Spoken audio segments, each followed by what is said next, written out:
Hi, I'm Megan Alexander, and this is Middle East Tomorrow. 5 years ago, the U.S. brought leaders from Israel, Morocco, the United Arab Emirates, and Bahrain together to sign the Abraham Accords. That historic day ignited a cross-border movement of changemakers who are joining forces to reshape the region. Join me as I uncover the stories of the people transforming the Middle East today and tomorrow. Go to partners.foxnews.com/Met.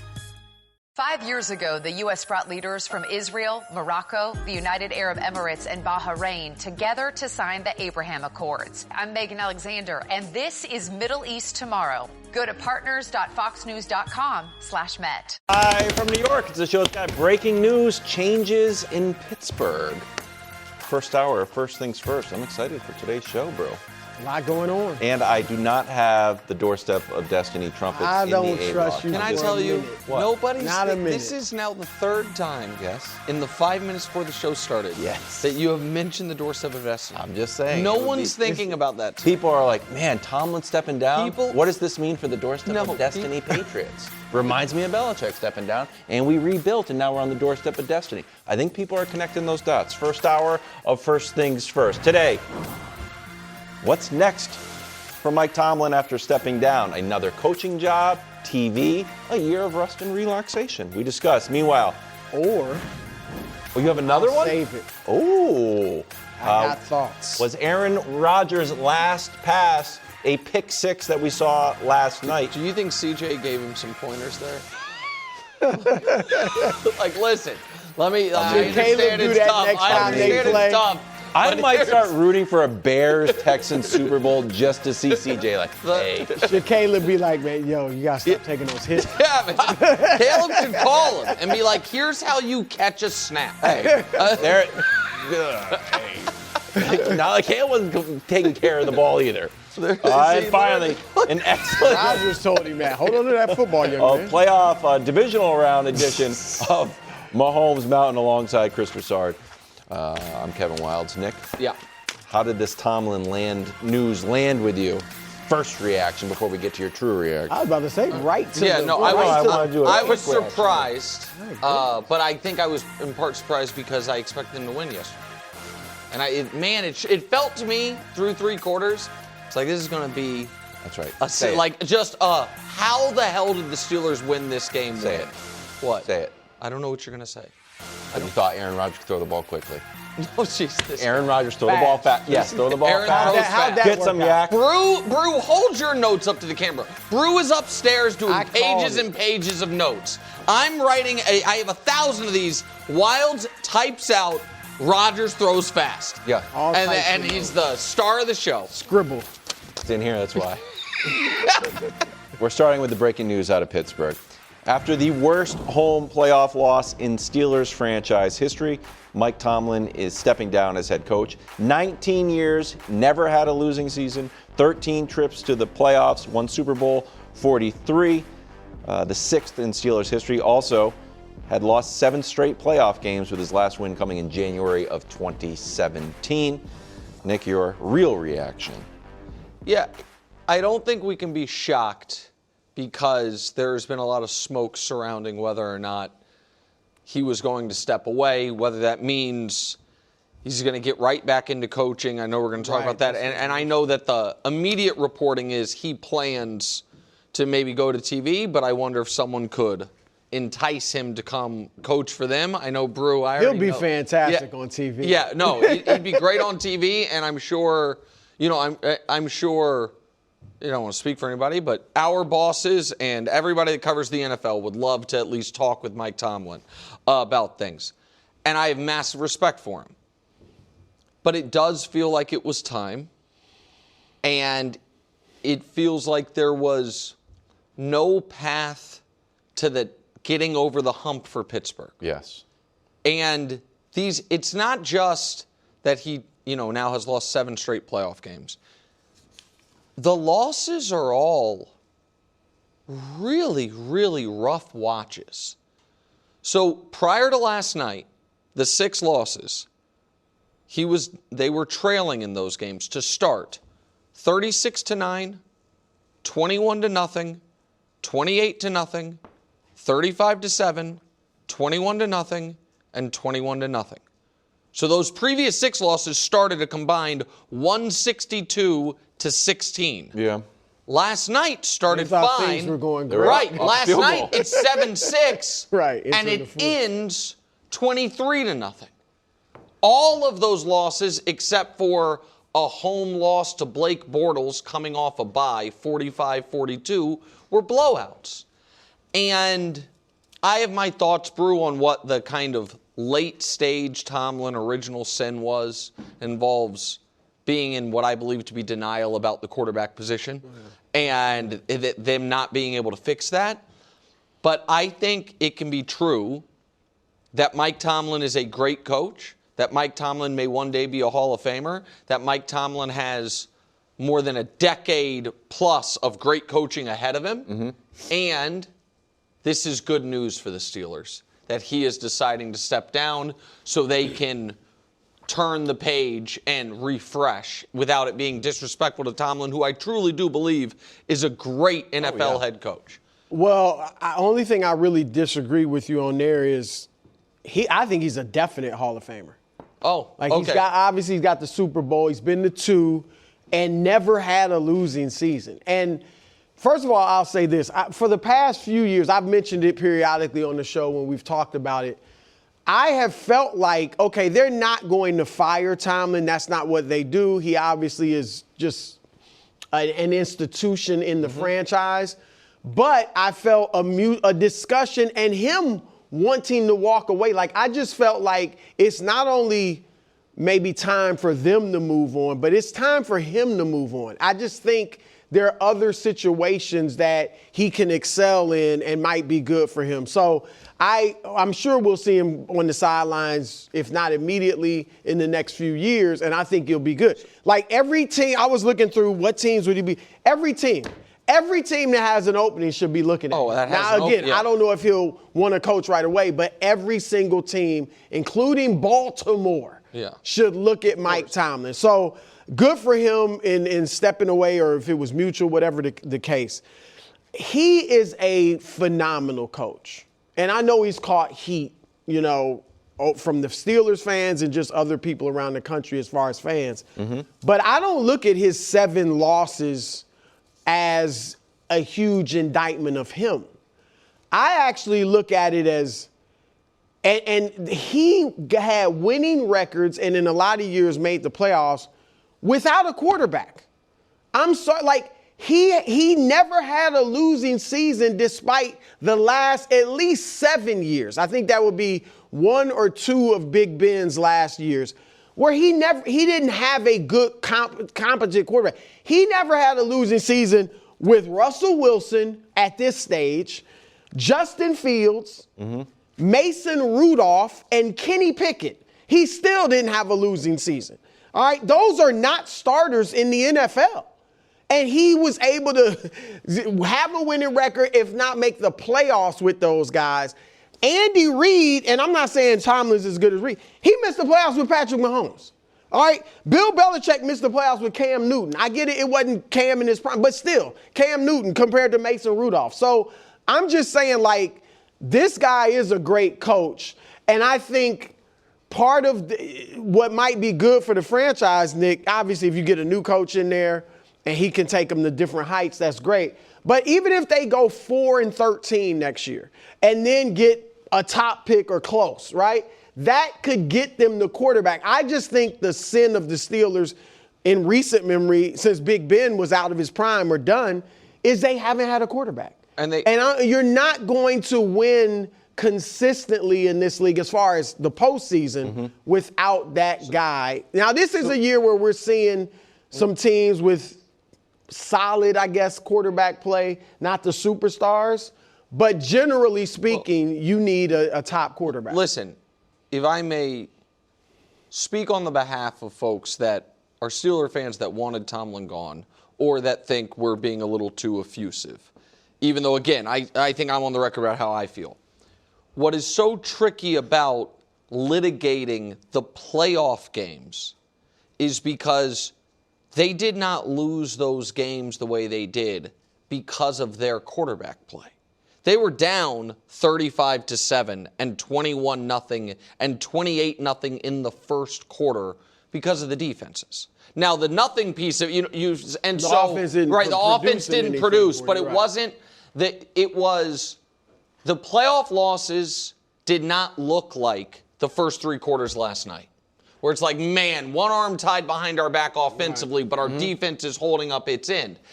What they looked like was teams, and this is a credit to Tomlin, that overachieved to get there. That's what I'm saying. And then they really didn't deserve to be in the playoffs. And then once they got there, they got clocked. They were a missed kick away this time. Right. Part of me was watching last night, like, kind of wish the Ravens. Well, that's I was going to. When I didn't know Tomlin was going to get fired, or I'm sorry, he didn't get fired. But when Tomlin was going to step down, that was one of the things I was going to say. Is it was hard. I imagined for Brew and Ravens fans watching last night, like, gosh darn it, the Texans were early, certainly ripe for the picking, and but I do listen. In 2019, Big Ben was not done, but he was nearing the end. Sure. And that was the year, I think it was elbow, but he went out and was out. And they started 0-3. And in that moment, because I don't know if it's because the standard is the standard, I don't know if it's because didn't want to have the losing season, I don't know if it was hubris, whatever it is, they traded their first-round pick for Minkah Fitzpatrick. And through Scotch tape and grit and all of it, found their way to 8-8 and missing the playoffs. And then Big Ben came back for some mediocre seasons. That year, Joe Burrow went first overall. Herbert and Tua were in the top 10. And Jordan Love went in the 20s after the pick they had traded, which would have been higher. And Jalen Hurts went in the second round. And the Packers and the Eagles were teams that had their quarterback and said, the Packers still had Rodgers, obviously. The Eagles were still with Carson Wentz at the time. But they were like, you know what? We value this position enough, and we need to be always preparing looking forward. The Steelers didn't do that. This year, the Pittsburgh Steelers signed Aaron Rodgers knowing that is not a plan after this year. That's right.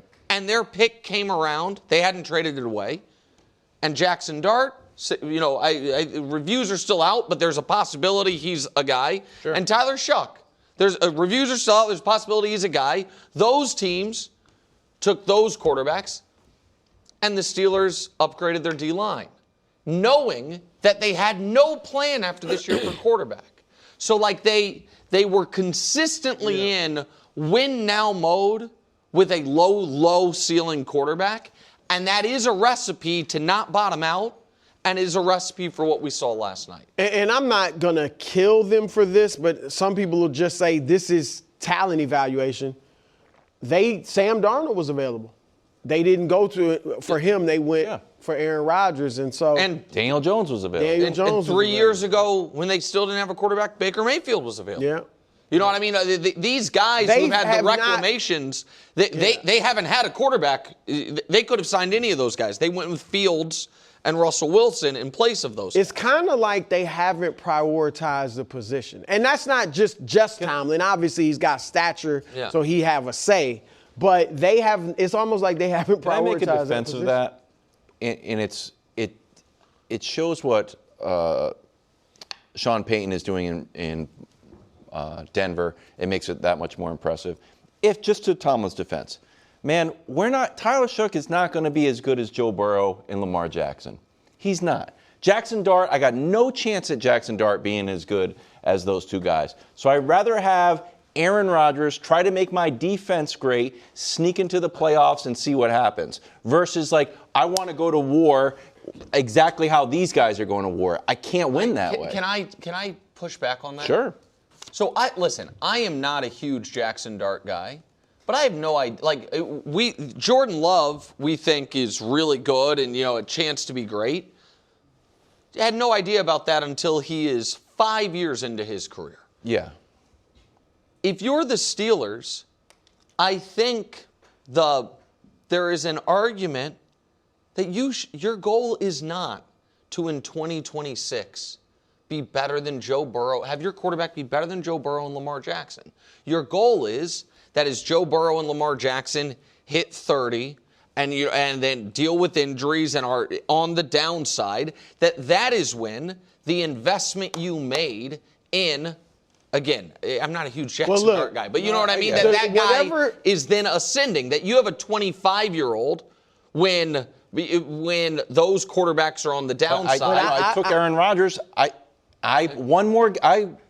Lamar and Joe Burrow are sitting home. Right. I was in the playoffs. It was an ugly loss. I lost. It's another consecutive. But Joe Burrow's not losing because half the time he's not getting there. So these losses are on Tomlin's resume. It's almost like, do you want him to miss the playoffs and be like, Look, whoever they hire as the next coach, though, Nick, is not going. I don't see him taking the attitude of, well, we're going to have a few rebuilding years. That may end up being the case. But he's going to – a coach is competitive. See, I don't – No coach is going to be content to win 4 games next year. Now, that might happen, but that's their goal is going to be to win 10, 11 games. So I disagree with you. Head coach, you might be talking about the front office, but the head coach – that is the years-long battle – between the head coach and the front office. The front office is looking forward and saying maybe if we're bad this year, we can get a top pick. A coach is like, I want to win every single game. I'm not content with right. No, but that's why I find this job so interesting. I obviously agree that once training camp opens, you're okay. Everything we can do to go 17-0 and win the Super Bowl, the coach is going to do. I totally agree with that. But I want to hear the benefit of having 3 coaches in a half century is being able to tell during this interview process, listen, you are going to have a longer runway than any other organization in football. And just so you know, our front office's plan is going to be TJ Watt is 32 years old. Don't expect to be coaching him. Cam Hayward's 37. He probably gets to finish on his own. But Jalen Ramsey, I don't know what trade value he has, maybe a 5th-round pick. Jonnu Smith, Alex Highsmith. Honestly, DK Metcalf. Guy, even though we just traded for him and signed for him. Would you going to be like, this is a rebuild This is going to be your first year. You're going to have a very exciting opportunity to coach a lot of really young players and imprint your vision on the team. And then we are going to, through the draft, find our next quarterback. Now, maybe we hit lightning in a bottle with, one of these reclamation projects. They come around. But you're going to have a ton of time.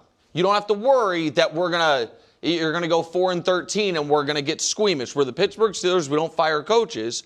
But we have an the worst case scenario of low ceiling, old roster. And we need to fix that. And so and if you're so it's all like David Shaw is a guy who I've always wondered, is he going to get a job? The Steelers, I think the Steelers are going to hire another young guy. Maybe not as young as Tomlin was, who was 34 when they hired him, but someone that's like, hey, we want you here. We hope you are here for 15 to 20 years. Man, that's what the Steelers coaches are. That's a hard interview. I think that's the job everyone would want. I'm just saying, if I'm hiring an unproven young coach and you go 4-13, it's hard to find those Dan Campbell-esque moments where like, you know what? Well, we didn't win many games, but I can tell it's very obvious we're on the right track. There's a lot of guys like, this 4-13 looks like but young not working mean 4-13. Young could mean Matt LaFleur. Oh, well, young could mean Kevin Stefanski, young-ish. You know what I mean? Like Clint Kubiak is unproven. Mike McDaniel's young. It'd be a very different culture from going from Tomlin to Mike McDaniel. I don't know, but you know what I mean, Brew? Yeah. Are you ruling out Harbaugh? He was the. I'm ruling out Harbaugh. Brew, are you ruling out Harbaugh? Pretty much. It'd be a lot of the same thing. I also think the Steelers very good coach, very much don't want to hire a 62-year-old. I know maybe that's against labor laws. But my point is, I think they want to hire someone who, in theory, could be there as long as Tomlin was. Okay. I'm sure that's what they want to do. I agree with you in that if it starts badly and stays badly for 2 years, maybe 3, then the guy could be gone. 3 years, you got to start. You got to make the playoffs. Yeah, I mean, look, it's a year-to-year league to some degree now. I get the rebuild. I'm with that, but don't you think that they would? I don't know. I mean, I guess the question is, what's your goal? Is your goal to get the 7th trophy? Yes. Or is your goal to just be in the mix? No, it's clearly. If it's the 7th trophy, because I don't want to say that wasn't Tomlin's goal, but I feel like when you say Brew, he's definitely a Hall of Famer. Yeah, so you think that's in question? What I think is the reason you say definitely is because he never had a losing season. Winning one Super Bowl is not right, but combined. Right, but Mike McCarthy, though, we don't think is a future Hall of Famer. There are John Fox, or it's not John Fox, the coach that doesn't matter. Well, people were saying Harbaugh. People are saying Harbaugh's a future Hall of Famer. Harbaugh, after he won this Super Bowl, missed the playoffs 4 out of the next 5 years. So I don't disagree with you there. The point I'm making is I think the never had a losing season thing became wrapped in who Tomlin is. Yes. And it also, I think, is the first. If the NFL did the thing the NBA did, where it's like the 10 greatest coaches ever or whatever, if Tomlin were on a list, the greatest coaches ever, the first sentence is not won the Super Bowl. Right. It's 19 years, never had a losing season. But they aren't mutually exclusive. It's not like his goal to always have a winning season means, oh, you can't win the Super Bowl. Like, they work together. It's just like a coach saying, our number one job is always to win the division. Well, that works together with the Super Bowl, even though at the end, it's not as big I of a don't deal. know that I agree with you that it always works together. Why wouldn't never having a losing season? Because the only alternative to having a 500 above record or above 500 record is a terrible season. And like I said, once Tomlin in training camp is like, this is my squad. We're trying to win every single game. I think, and I agree with trying to win every single game. I think that things such as signing 41 to be 42-year-old Aaron Rodgers serves let's not have a losing season more than it serves let's get trophy number 7. That's the point I'm making. I think that their spinning of the wheels at that position as opposed to taking your medicine and taking swings on, I think last year, going with Justin Fields and Russell and going to Russell Wilson we're seeing if Justin, bringing him in to see if he could be the guy. It serves one goal more than the other, is the point that I would make. Let's just take a look at the whole AFC North. Yeah. Browns need a new quarterback. The Ravens need a new coach. Browns might need a new quarterback. Drew's I think they got their guy. Yeah, exactly. Ravens need a new coach. Steelers now need a new coach. Yeah, the worst coach in the division is the only one who didn't lose his job. Joe Burrow. This sets up very interesting for Joe Burrow. It sets up interesting for Lamar. How do you see this? Is sort of your team and your division, Brew. How do you see the AFC North playing out with this latest development? Well, look, I'll focus first on the Ravens. Again, I'm looking at Tomlin. I've mentioned Brian Flores. I mentioned Robert Saleh. If I'm the Steelers, I'm not as much respect as I have for Saleh, and he has done a great job this year as the DC in San Francisco. He wouldn't be my guy. We saw him in New York without a quarterback, and it wasn't pretty. And so I get it. The Steelers are a much better franchise than the Jets, but I want Saleh, whatever team's out there. I already want a quarterback. Correct. So he can focus on my defense, get that right, and then somebody else can handle the offense. So he would be out. But as far as, the Browns and, the division is it's going to be interesting. But you want you want Baltimore to hire Tomlin? Well, I consider it. He's a guy that you almost feel like doesn't have to interview. But I'm not saying I would definitely hire him over Flores or Saleh. I think they're younger. I know Flores is. I think Saleh as well. And the key is I got to get that offensive coordinator in there. Because any one of those guys, those 3, can handle the defense and get that part of our culture solidified. So, listen, I think that Baltimore should at least inquire. I have on good authority. Let me say that Lamar loves Tomlin, and that if things had gone a different way with Baltimore's decision whether or not to keep John Harbaugh, that Lamar had a lot of potential interest in finding a way to play with Mike Tomlin. Sure. So Mike Tomlin's now available. That's a lot. It does. That says a lot. Right. And he wants Tomlin. And now for that, whatever it's worth, I also have very good reason to believe Lamar also is a big fan of Robert Saleh. So that might be easier. Also because it's tricky, because Pittsburgh, they didn't fire him. So they still retain his rights. They retain his rights the next couple of years. Yeah, he's got 2 years, $50 million. And so he might sit out. But if he has an opportunity to coach Lamar, I would imagine the feeling's mutual that he loves Lamar. I would think it'd be nice to not have to worry about the quarterback position. But it does seem like he's probably going to sit the year and not sit the year, but do TV.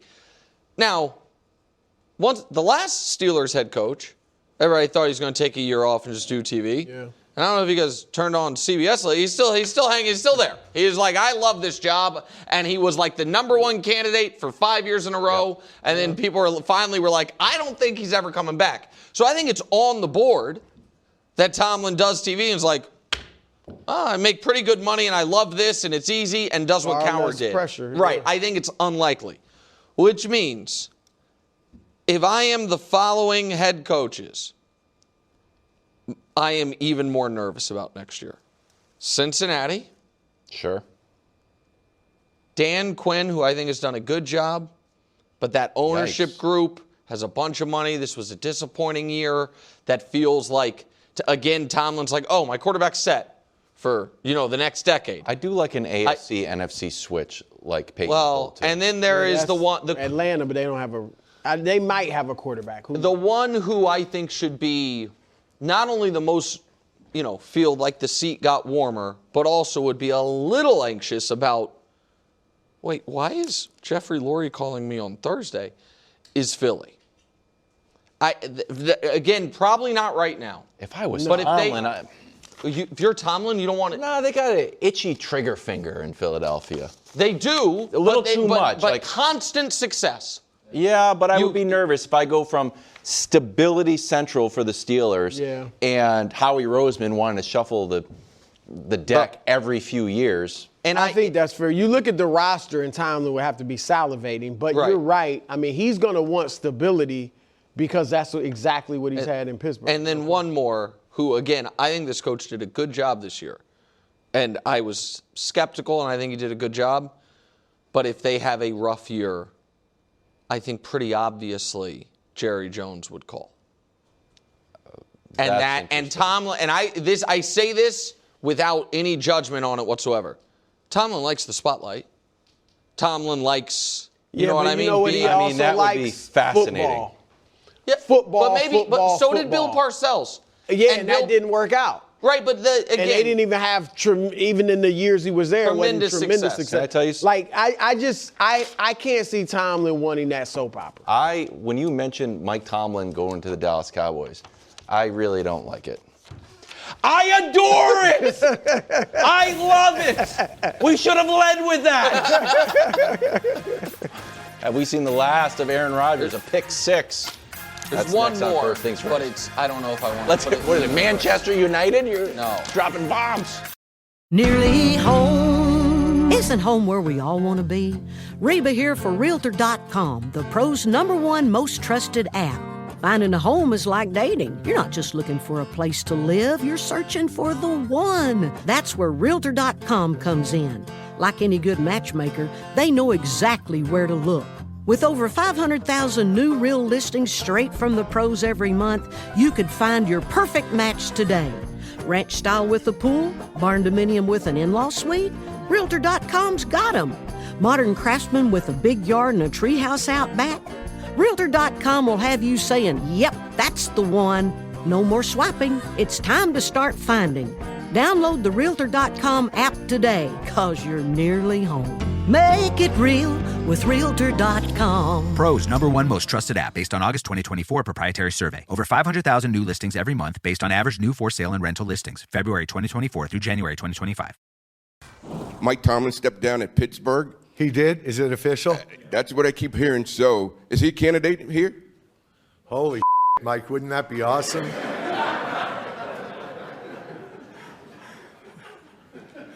Only if John takes the Pittsburgh job.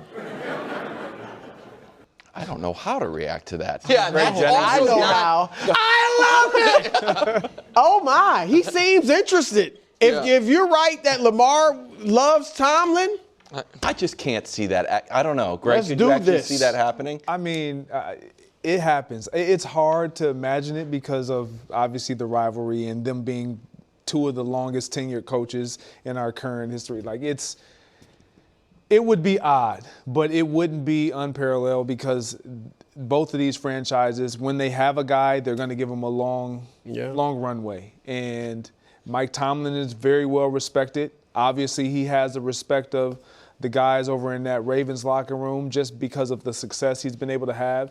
And Mike Tomlin is just that type of coach that across the league, players talk, and we all have players that we would love to play with, and then we all talk about coaches. Man, I would love to play with Tomlin just to see what it's like. Just because he's charismatic, he's a player's guy, but he has a standard of how he wants things to look, and he seems to get the best out of his guys. So, I mean, yeah, I know Brew would be excited. But Flock Nation, baby. Get it done. I just Get it done.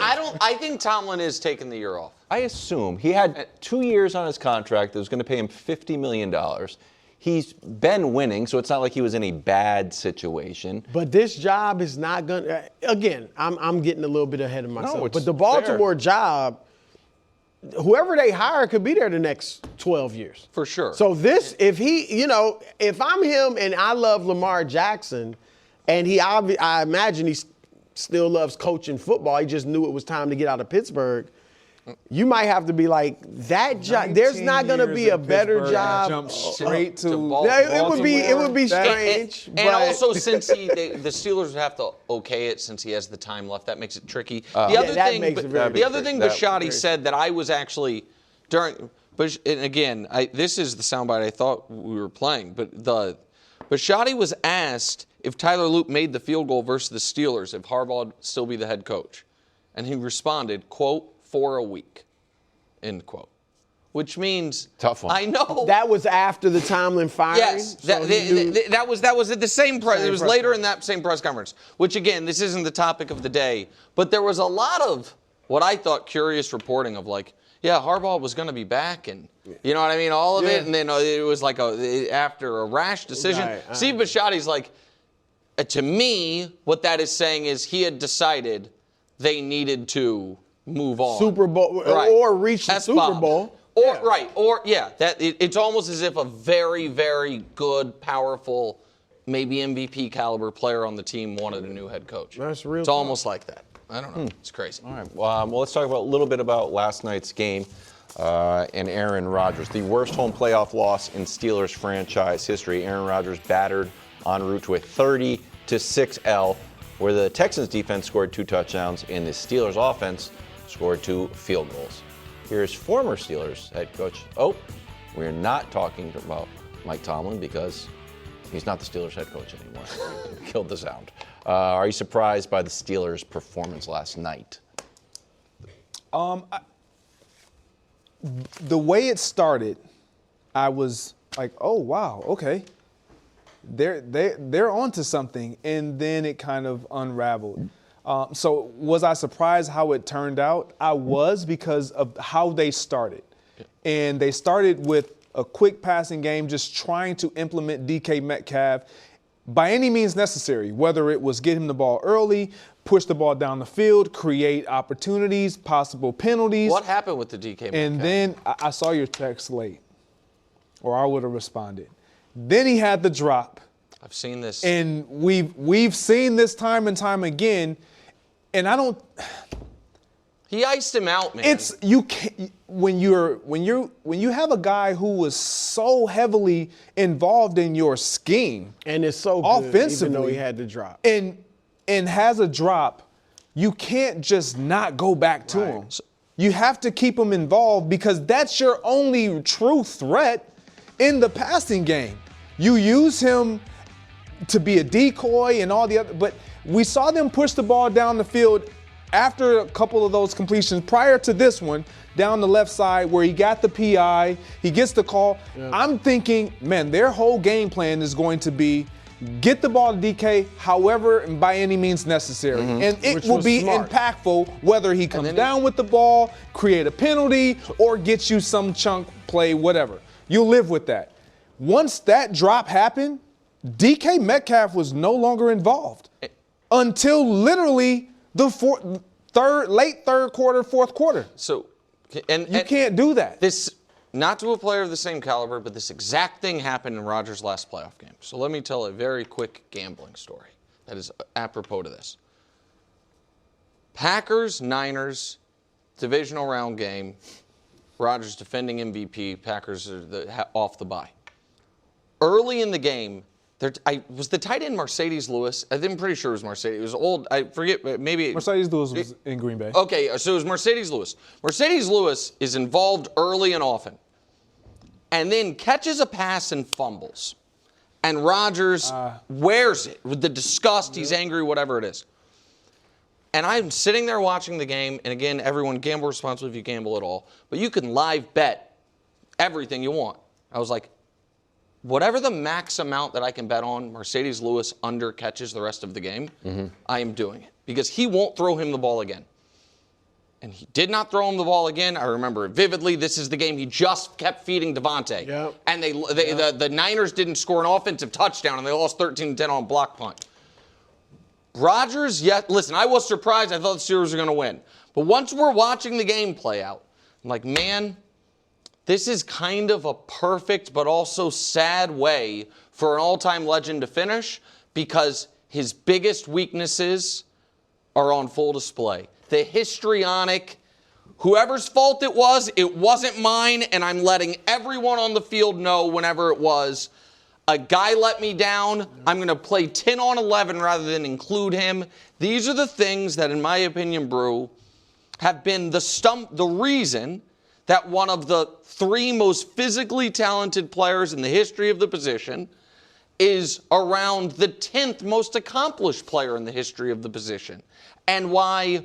And so I thought this was Rodgers' biggest weaknesses were in full display yesterday. I'm not talking about the age and lack of mobility, but the emotion of, it's not my fault, it's your fault, and you've made a mistake, and therefore I can't go to you anymore. Because they had no way to move the ball without throwing to DK Metcalf, and I felt like he iced him out of the game plan. Look, there's little doubt in my mind, without knowing for sure, but I feel strongly that he was obviously upset that he dropped that ball, and then it seems like he did ice him out, didn't go to him again. But he also probably was thinking, and you missed the last two games of the regular season. You almost cost us this chance to even get here. And so I think he was just upset probably with DK Metcalf in general. And that was a huge drop. Because they're up 3-0. It's late first quarter. It's still early. But they're up 3-0. Judging by the way the rest of the game went, they weren't going to score touchdowns. Opportunities too often. Right. I mean, and they may have only had a field goal from this because that's what they had all night. That would've mattered. But yeah, I mean, they would have maybe been up going into the fourth quarter. Who knows? Bottom line, though, is ultimately this is exactly what I thought would happen. It's what I said. I said that Houston pass rush is going to have Rodgers out of sorts, and their offense is going to be stuck in the mud. And that's exactly what happened. Rodgers was pressured on 45% of his dropbacks during the season, and obviously he gets rid of the ball quickly all season. But during the season, he was only pressured on 21% of his dropbacks. Yeah. That was the lowest in the league. So he was not used to that type of pressure. And then at his age, he's trying to get rid of it quickly and all that. So the defense was all over him. And then it's not just the rush.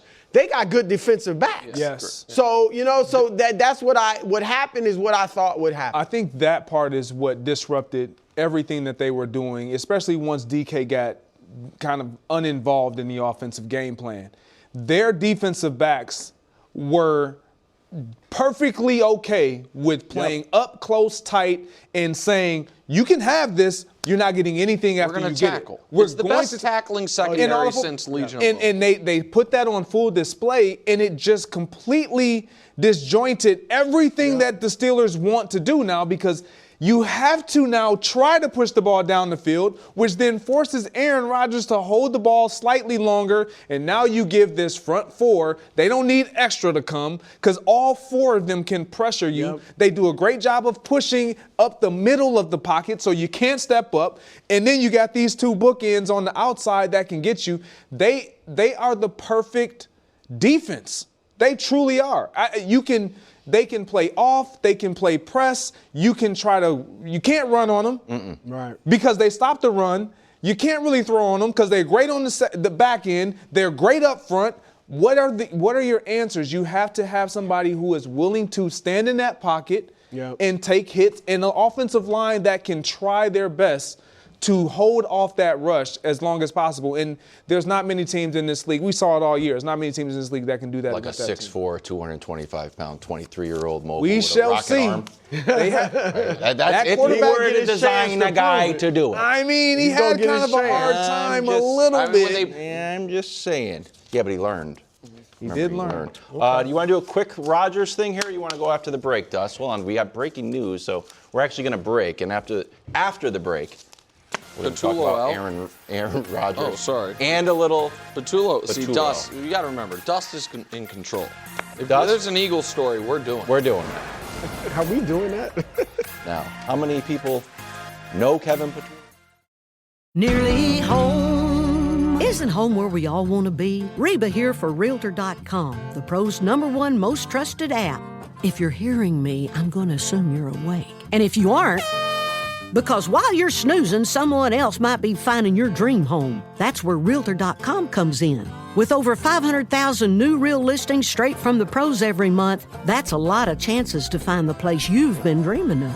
Whether you're searching for a 2-story mid-century with a pool or a little extra space with a spa-inspired bathroom, Realtor.com can help you find it today. So quit hitting that snooze button. Realtor.com isn't sleeping on finding your dream home, and neither should you. Download the Realtor.com app today, 'cause you're nearly home. Make it real with Realtor.com. Pros #1 most trusted app based on August 2024 proprietary survey. Over 500,000 new listings every month based on average new for sale and rental listings. February 2024 through January 2025. Aaron Rodgers, last pass did find the end zone, but it was his own, unfortunately. Pick 6 before being pulled for Mason Rudolph in his worst statistical playoff game of his career. Then this afternoon, Mike Tomlin is stepping down. So there's a lot to kind of digest here, Greg. Should last night be Rodgers' last game? Yeah, I fully expect it to be, especially hearing the news, obviously, with Tomlin stepping down. I just don't see him going somewhere else, enjoying the game as much as he talked about, even though they lost the way they did last night, with the season that he had with the Pittsburgh Steelers, largely because the respect that he had for the head coach and Mike Tomlin and the culture that was already built. Him going somewhere else, him coming even back to the Steelers with a new regime, not really knowing that's not what he wants. We know that's not how Aaron Rodgers likes to get down. Now, it's interesting because as a competitor, you see his last throw, pick 6. You wonder, man, will that be enough to get him to come back? Because that was his last. Because that was his last throw. And I just don't believe he's in that place where he's willing to go through another season of, I got to get rid of the ball. Mm-hmm. I don't have insurance in terms of what I have to protect me. If you could guarantee he wasn't going to get hit and he can sit back and throw the ball, I think he would come back and play. But no. So I went into last night thinking, oh, Aaron's going to come back. Yes, that's what I thought. Like that Aaron, his press conference a week or two ago when he was like, yeah, I think one or two teams, I'd have options. And it seemed like that's where his head was. And then I listened to the broadcast. And Joe and Troy, who were longtime colleagues of ours and now are just friends, at another network, but as good as anybody, as good as any team has ever called games, those two guys, the way they talked in those final 5 minutes, I'm like, oh, they know he's retiring. Like Aaron, out of respect to Troy Aikman, shared with him. That was, again, this is just me watching. And then the way the game was produced at the end, following Rodgers into the tunnel and everything Troy was saying, I'm like, oh, he has told them he's done after this. And so I just took it as they were breaking the news, essentially, that Aaron Rodgers is not going to be on a team week 1 of next year. With that said, I don't think that means last night's his last game. And I think that for the next at least 2 seasons, and maybe 3 seasons, thanks to what Rivers I was showed. Gonna say, with Philip if any team in November or later that is a good team loses their quarterback, Aaron Rodgers will be a topic on these shows. And so that's where I think he's done as a team's week 1 starting quarterback, and I think he's going to announce his retirement down the road. But I don't think, Brew, that means he'll never play again. Yeah, look, that's an interesting point. And with Philip Rivers coming back at 44, it's very possible now. Everything is on the table. And look, I have to be fair to Rodgers. This year was a solid season for him. Yeah. He played well. He obviously made the playoffs, won that tough division. They had injuries this year, but still won that division. And this is how his numbers stack up. I just chose these guys kind of because they're some of the biggest names in the league at quarterback. Mahomes, C.J. Stroud, Justin Herbert. Look at Rodgers' numbers compared to all those. He's got the best passer rating. He's second with completion percentage to Herbert. And he's got the best touchdown to interception ratio of those 4 who are all obviously good quarterbacks. This is what he did this year. This is a shocking graphic. Yeah. If I was Aaron Rodgers, hold on. That might make you want to play, right? What I tried to have on there, but we didn't get it on there because we didn't want the print to be too small. The places he falls short, yards per game. He's the only one below 210 yards a game. Yards per attempt, the only one below 7. And that's the thing. He can't consistently, like Philip Rivers, Philip Rivers couldn't do it because his arm strength at this point. Yeah. But Rodgers can't do it consistently, throw downfield or throw deeper passes because he don't want to get hit. He wants to get rid of it so quickly. So that, to me, he should retire. My answer is he should step down because, again, he's probably good enough to start next year for a team, good enough to put up maybe decent numbers. But he's not good enough to lift the team, as we saw last night. And does he want to play another year or 2 in mediocrity, both individually and for your team? Because that's what it would be. It's bad for him to end it with a pick 6, but it's not going to end. He went harder after that tackle. It's not going to end. The pick 6, now I'm talking about the game. Yeah. If he were to, Pittsburgh's obviously out. If Minnesota or Indianapolis came calling, it's not going to end better. It's either going to end with you missing the playoffs or you making the playoffs and getting beat in similar fashion to this. So I get it. It was a bad game individually and team-wise, but it's not going to end any better for him. Yeah, and the reason why he's done, and I think he would entertain the idea of coming back, pending who it is in the situation. Yeah. And even with that, you would have to change your offensive approach because of everything you're talking about. You're talking about a guy that's unwilling. He right now, as presently constructed, 42-year-old Aaron Rodgers just got done with a playoff game. He doesn't want to get hit. So sitting down enjoying life, ayahuasca, whatever you want to do, come back, get a call. You know what, Aaron, we need you for the playoffs. See that? You have to change your whole psyche, but he understands. I still don't want to get hit. Yeah, but don't you, again, I don't want to put injuries out into the ether, but Matt Stafford, next year, the Rams are 10-3, and that back grabs him, and he's out or takes a bad hit, and Mortal Chambers unavailable. He's done. Well, you don't think Jimmy G time, baby. Right. You don't think that a situation like that arises that Aaron Rodgers doesn't say, man, I got 2 months for you.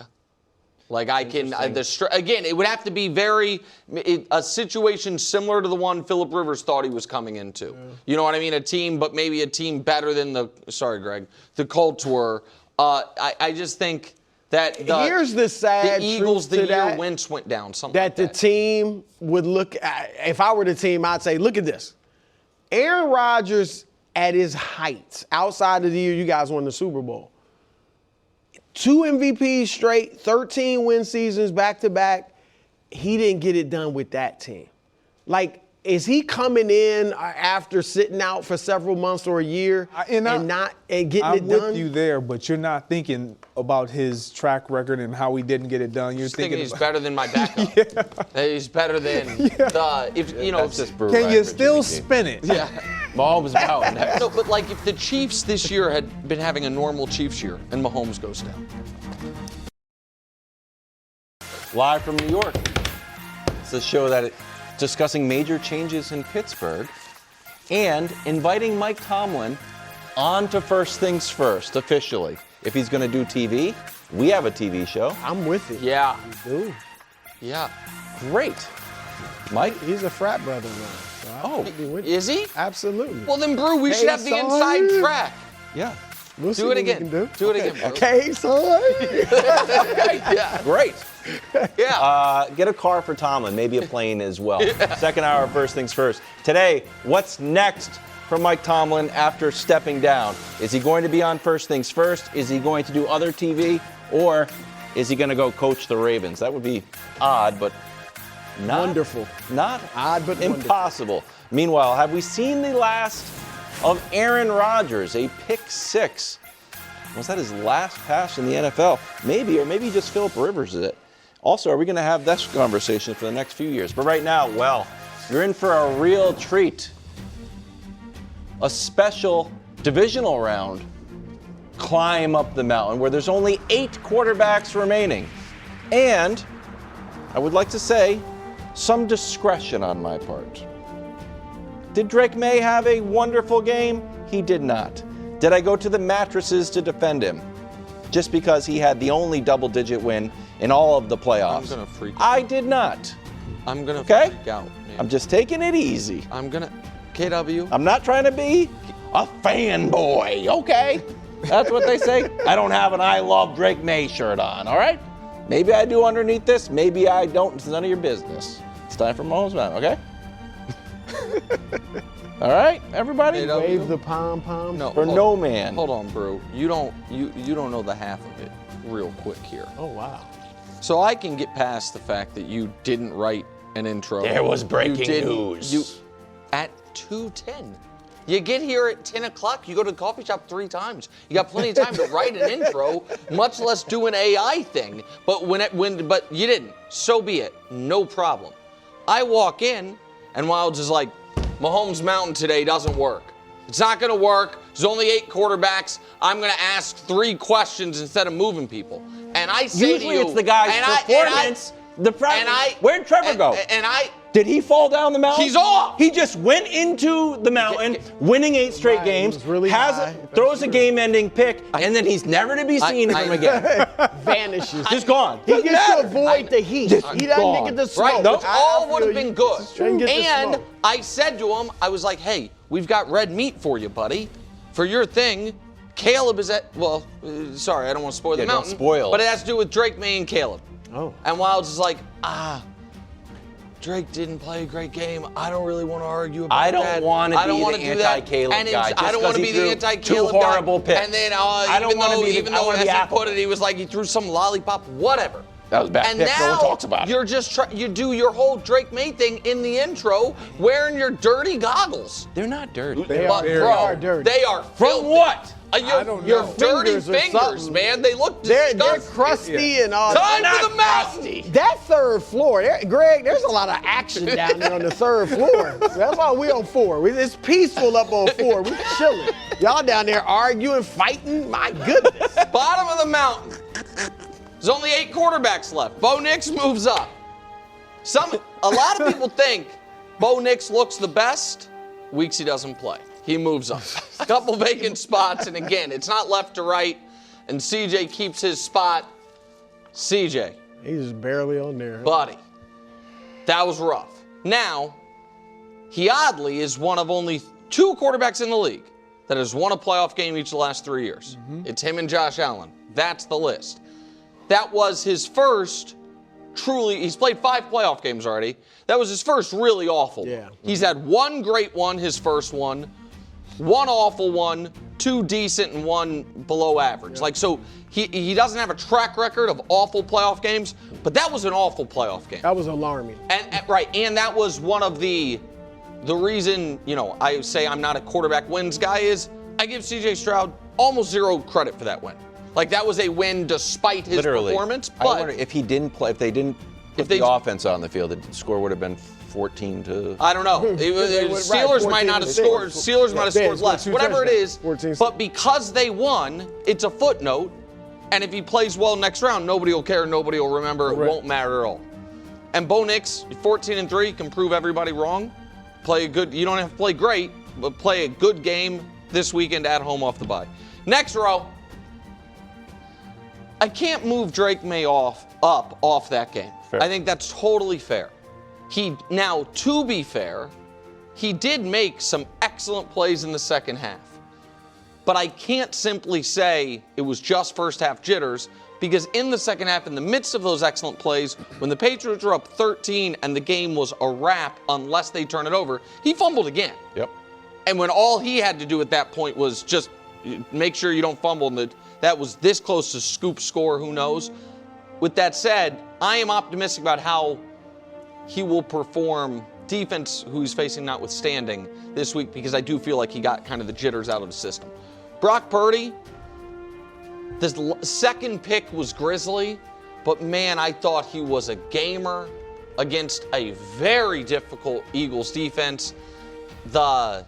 I'm not going to ding him too much for the nicest pass a Niner threw being his wide receiver, because I thought the touchdown pass to Christian McCaffrey was great. I thought some of his escapability was excellent. I was impressed by Purdy. And Darnold moves up, didn't play, gets the weekend off. Good for him. No picks. No picks? Yeah, that's right. Next row.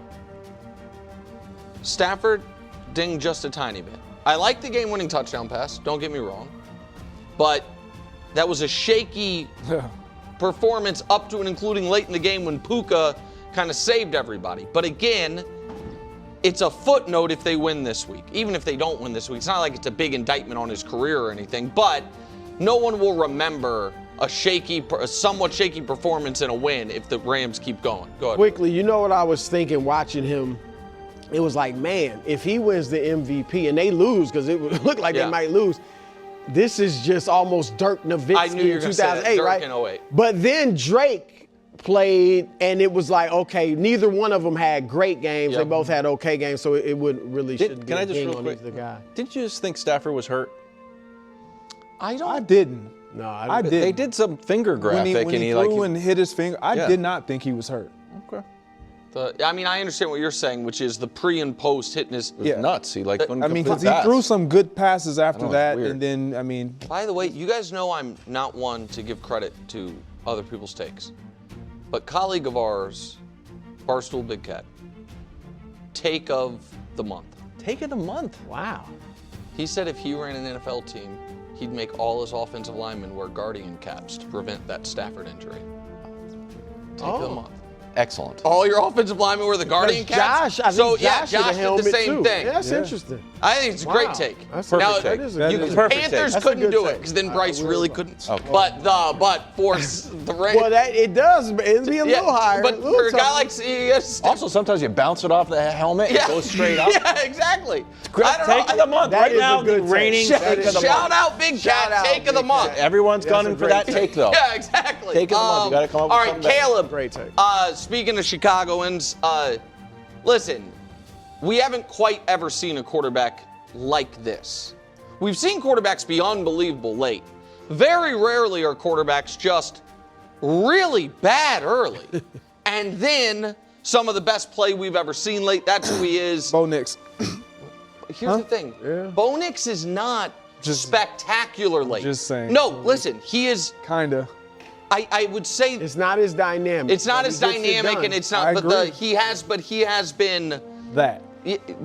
Again, not to the same degree. Daniel Jones gone. You want to be the Bo Nix guy? That corner's open, buddy. You go ahead and take it. And atop the mountain, Josh Allen.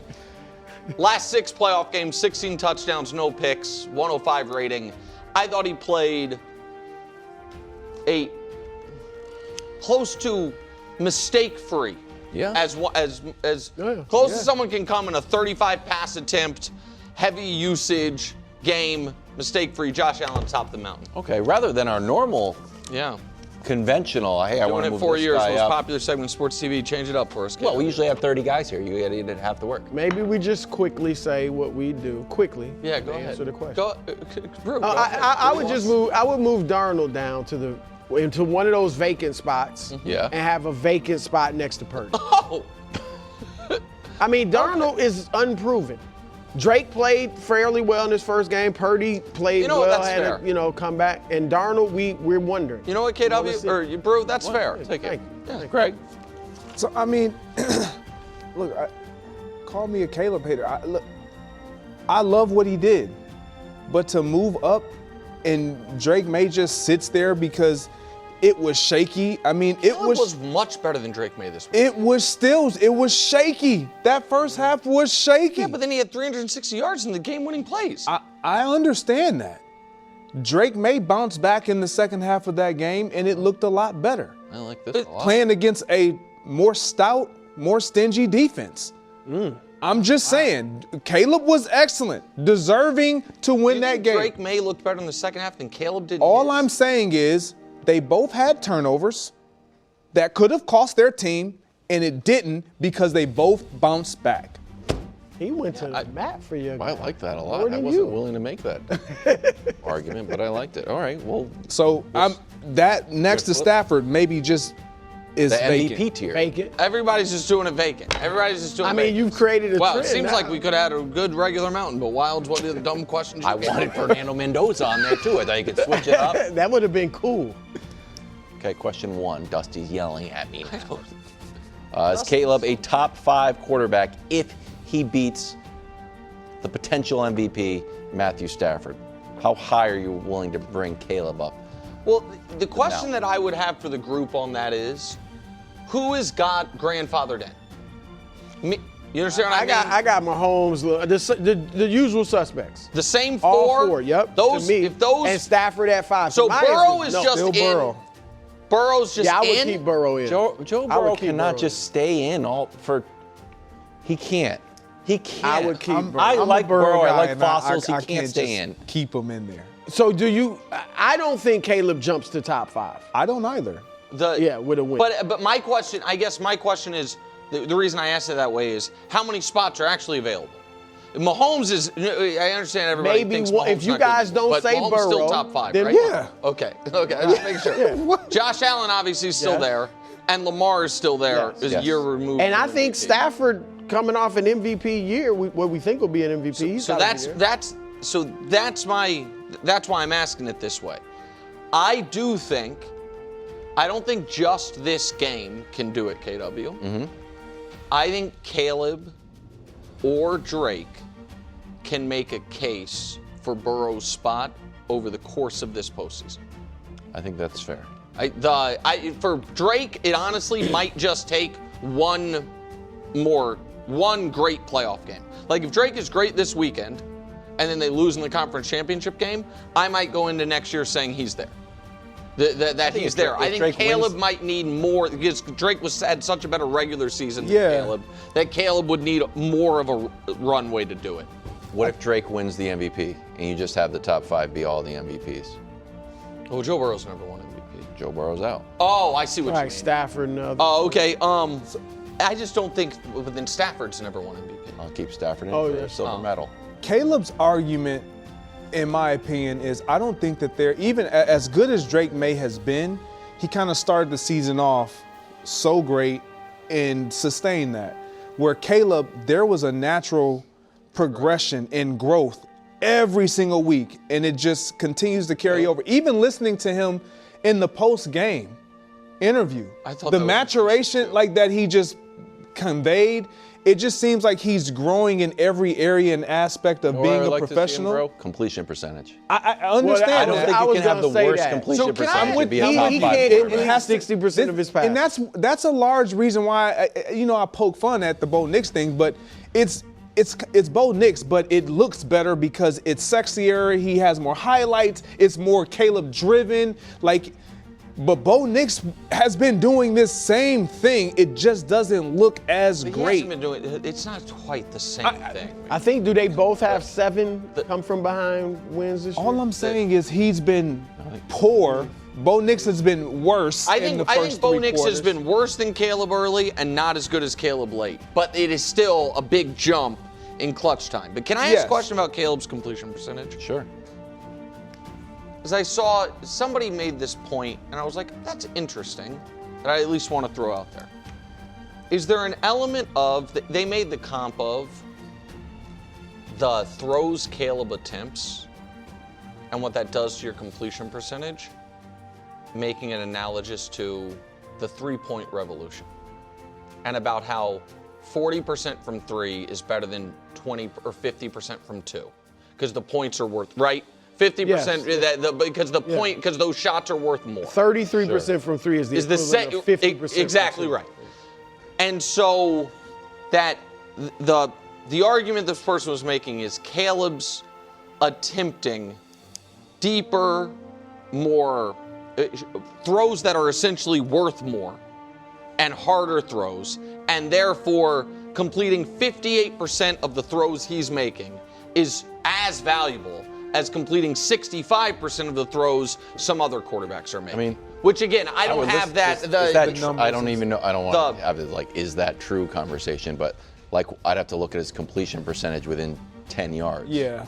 And it's also beyond that's interesting, but beyond that, he's sometimes so bad in the first 2 to 3 quarters. He's sensational at the end, but he's been so bad at times, not every single game, but at times he's so bad early that I can't comfortably put him in the top 10. Can I ask you a question? Top 5. Yeah, top 10. Do you think I was trying to come up with an analogy on Caleb's game, and it was like Saturday Night Live writers have to write up till 4 in the morning on a Tuesday. Why don't you just write at 2 o'clock in the afternoon the week before? They got a show coming out. It's you need the pressure, you need the deadline. Do you think there's something about him or his game that he needs the pressure to get to the other level? And have you played with guys like that? I don't know if he needs the pressure, but boy, he embraces it. Watching him, it's one of the reasons why I say it's Josh Allen in terms of remaining quarterbacks. And if you want to go all of football, so be it. I might go that far. Josh Allen is one of the scariest quarterbacks. Mahomes is hurt. And Caleb Williams, I don't care how bad he is, in the games when you watch him, you cannot tell me, regardless of how far down they are, you're not at the edge of your seat shoot. No, here he goes. I don't get that with Bo Nix, which is, I get your argument. But Caleb, I don't care how bad he's been. When the fourth quarter come or it's time to come back, I feel like he's almost like Deontay Wilder. That punch is always there. Yeah. Right. Can I add one other thing before we move on to the next question, if we're going to get to it? Where I am for next year top 5s things, where I will give Caleb the benefit of the doubt on projection is, what was the single biggest problem Caleb Williams had last year? It was not completion percentage. It was the sacks. Yeah. It was he took Awful sacks. The offensive line wasn't great. I understand it. Took awful sacks. He fixed it. Flatly fixed it. And so I don't think he's going to come back next year and be 70% completions. But if he's 64, right? But there was his biggest weakness from year 1 to year 2. He fixed, and so I will give him credit that from year 2 to year 3 he will self-scout again and say what's my biggest weakness and try to. I wouldn't be shocked if he did. If he did what? If he did jump from 58, 59 completion percentage to a 68 and 69, 70. Because when you watch somebody in the growth and development that he's getting and gaining from this offense, it just suggests, man, another year, understanding what's expected. Impressive. Pre-snap. It was a huge issue at the beginning of the year. Oh, that's the other thing. And really now it's completely gone. Right. They don't get any completely procedural penalties anymore. No, so completely gone. You would think he's going to. So it's working. Okay. We're going to take a break and talk about Mike Tomlin. That was your hot new thing? One question? I mean, what do you want me to do? 2 or 3 questions. We don't have time. I'm just saying, like, unbelievable. What's going on in the podcast? 4 or 3. Mike Tomlin is stepping down from the Steelers. Welcome back to First Things First. 49ers. Brock Purdy, not pictured in CMC. Taking on the Seahawks. Saturday, 7:30, only on Fox. That Brew after this past game. That's a little rude. So. CMC had 2 touchdowns. I understand. But if Darnold gets to be in the picture for the Seahawks, they don't have Leonard Williams up there. JSN. Yeah, I mean, 7:30 on Fox. Welcome back to First Things First. Breaking news here. Mike Tomlin is stepping down. 19 years as coach of the Pittsburgh Steelers. Never had a losing season, Greg. 193, 114, 2 ties. 13 trips to the playoffs. 1 Super Bowl 43. 2 AFC titles. Also had lost 7 straight playoff games with his last win in January of 2017. Your reaction to the change in Pittsburgh? Oh, hold on. Sorry. Spot bonus. This one, the Tomlin and out with the Hubs, $50. $50. That's a great bug. Go ahead, Greg. Sorry. Spot bonus. That's really good. Look, I'm not surprised that he's out, that he decided to even step away. Look, there was an argument that could be made for him to remain and an argument that could be made that reasons why he should be out. He chose to step down. And the reason why I'm not surprised, I'm more surprised that he chose to just step down if this was clearly him choosing to step down. That's interesting. Because, and I just don't believe that that's the case. I believe that there was a conversation had, and because of his resume there and what he's meant to the Rooney family, you know, they probably had a conversation. They just weren't going to fire him. Like, and that's fair. But because there was no inside chatter, there was no player that you could find in that locker room that was willing to say anything to suggest we're not listening to Mike Tomlin anymore. His messaging isn't resonating anymore. The opposite, actually. It was absolutely the opposite. Really so an argument could be made like, man, he's sustaining some semblance of success. Now, what success is to that organization is all about championships. He knows that. But stepping down, look, he's going to have, if he wants to continue to coach, he's going to have any and every option available to him. Any and every, including probably the Ravens. Yeah. Obviously, TV, he's very well spoken, all those things, but it's a little like, wow. Sometimes I believe that we as talking heads and fan bases, we're so locked into a present moment of, well, he wasn't doing this or he wasn't doing that. So we're like, hey, move on. And the next thing coming in, it better be better than what's going out. And I just don't know if that's going to be the case. And I don't know for how long that's going to be the case. Well, that's where I want to go. Because, Nick, we talked earlier about you gave Tomlin his props but said this might be good or this is good for the Steelers organization. if they go 3-14 next year, that could be good for them because maybe they'll get their quarterback, right? But when you look, and we talked earlier off the set about all the coaching vacancies, it's 9 this year. Yeah, it was 6 last year. So in the last 2 years, 15 of the 32 teams have new or will have new coaches. Technically 14 because the Raiders did it twice. So 14. Yeah. But my point is this. That shows you, to what you said, it's not automatic that you're just going to get the next guy for the next 15 years like they did from Chuck Noll to Bill Cowher to Mike Tomlin. Like, it is, you might hire the wrong guy. There are a lot of great coordinators that have been hired as head coaches, and we found out he's a great coordinator, not a head coach. That could happen in Pittsburgh. So they've had stability. As Greg said, they had a guy that didn't lose the locker room. In fact, the locker room was emboldened for him, and you got rid of him or he moved on, whatever the case.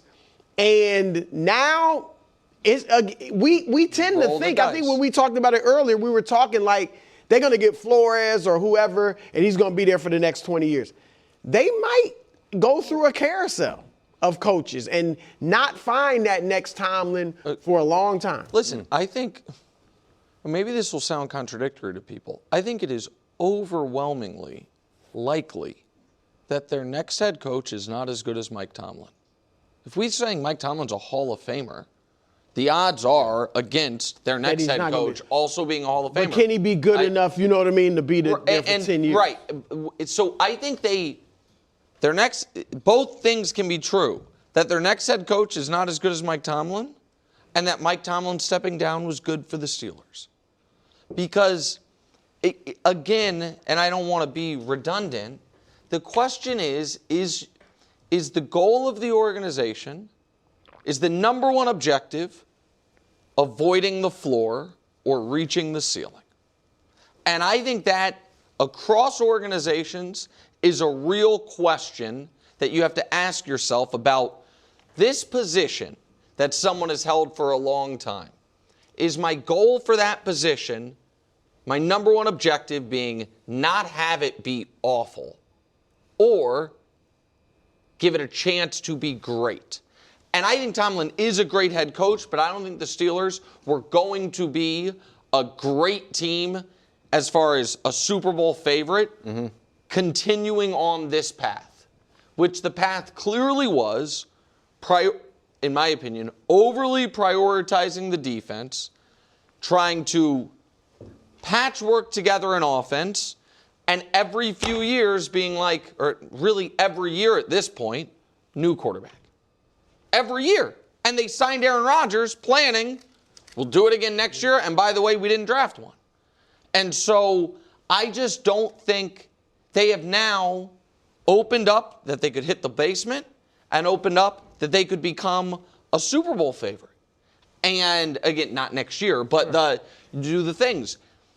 If you're the Steelers and you have 6 Super Bowl rings, I think the goal is to try to go get the 7th. And I think that, and if you're Tomlin, you might also feel, no, man, I'm too good for us to bottom out. It is, we talk about all these quarterback reclamation projects. Ain't none of them winning Super Bowls yet. You know what I mean?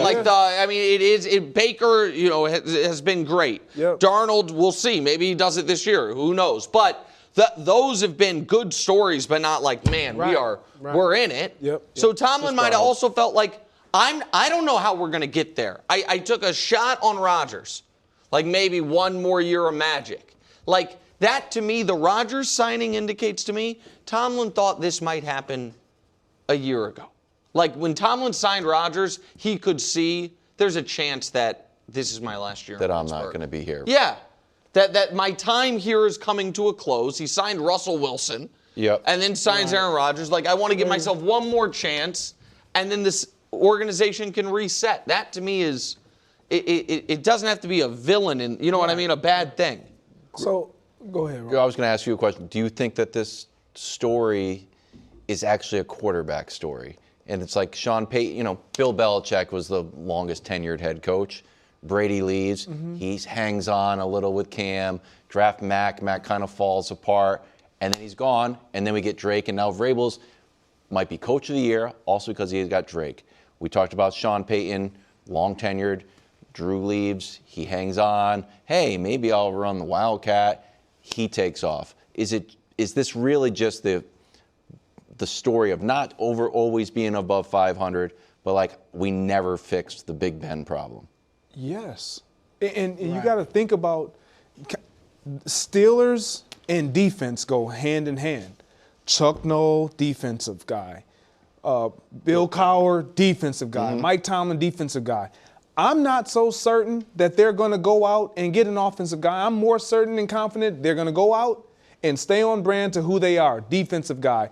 Look at their quarterback history. Name a guy outside of Ben and again, respect to obviously Terry Bradshaw winning all those Super Bowls, but they haven't been a quarterback franchise where it's like, even though they've had 2 Hall of Famers. They've had It's like we don't look at the Steelers and say, man, the identity of our team is we got to have that quarterback. No, it is defense. So the thought that they're not going to go out and promote, we still want to lead with defense, I just believe that's how they feel like they have established this franchise. They've cornered that market, and this is how we build and sustain the ability to win with our defense. We get a guy just like Ben came in. They brought him along. He turned into something special. We can win Super Bowls. Terry Bradshaw, he wasn't the golden boy. He was the golden boy because he was on a very good team that was led by the defense, and he was good enough. Like and run games. That's always been their identity and their ability to do those things has come because of how great their defense is. I think they go out and they get another defensive-minded coach. If they're looking at, and I don't know if that's the right way to go or not. Obviously, you're right about that being their identity. But if they're looking at Houston, and C.J. Stroud was a big-time get for them, although the last few years now and then last night. But if they're looking at Houston, Denver, and some of these other teams in the playoffs, even Trevor hasn't been great yet, consistently for Jacksonville. These teams that had or have a shot at getting to the Super Bowl, that will probably bolster that feeling among the Steelers. Yeah, I think that's risky. I also think it's worth noting that they brought in Tomlin. They already had Big Ben. Big Ben, you know what I mean? Ben had won a Super Bowl when they brought in Tomlin. Like they brought in a young defensive-minded head coach. But their quarterback was there.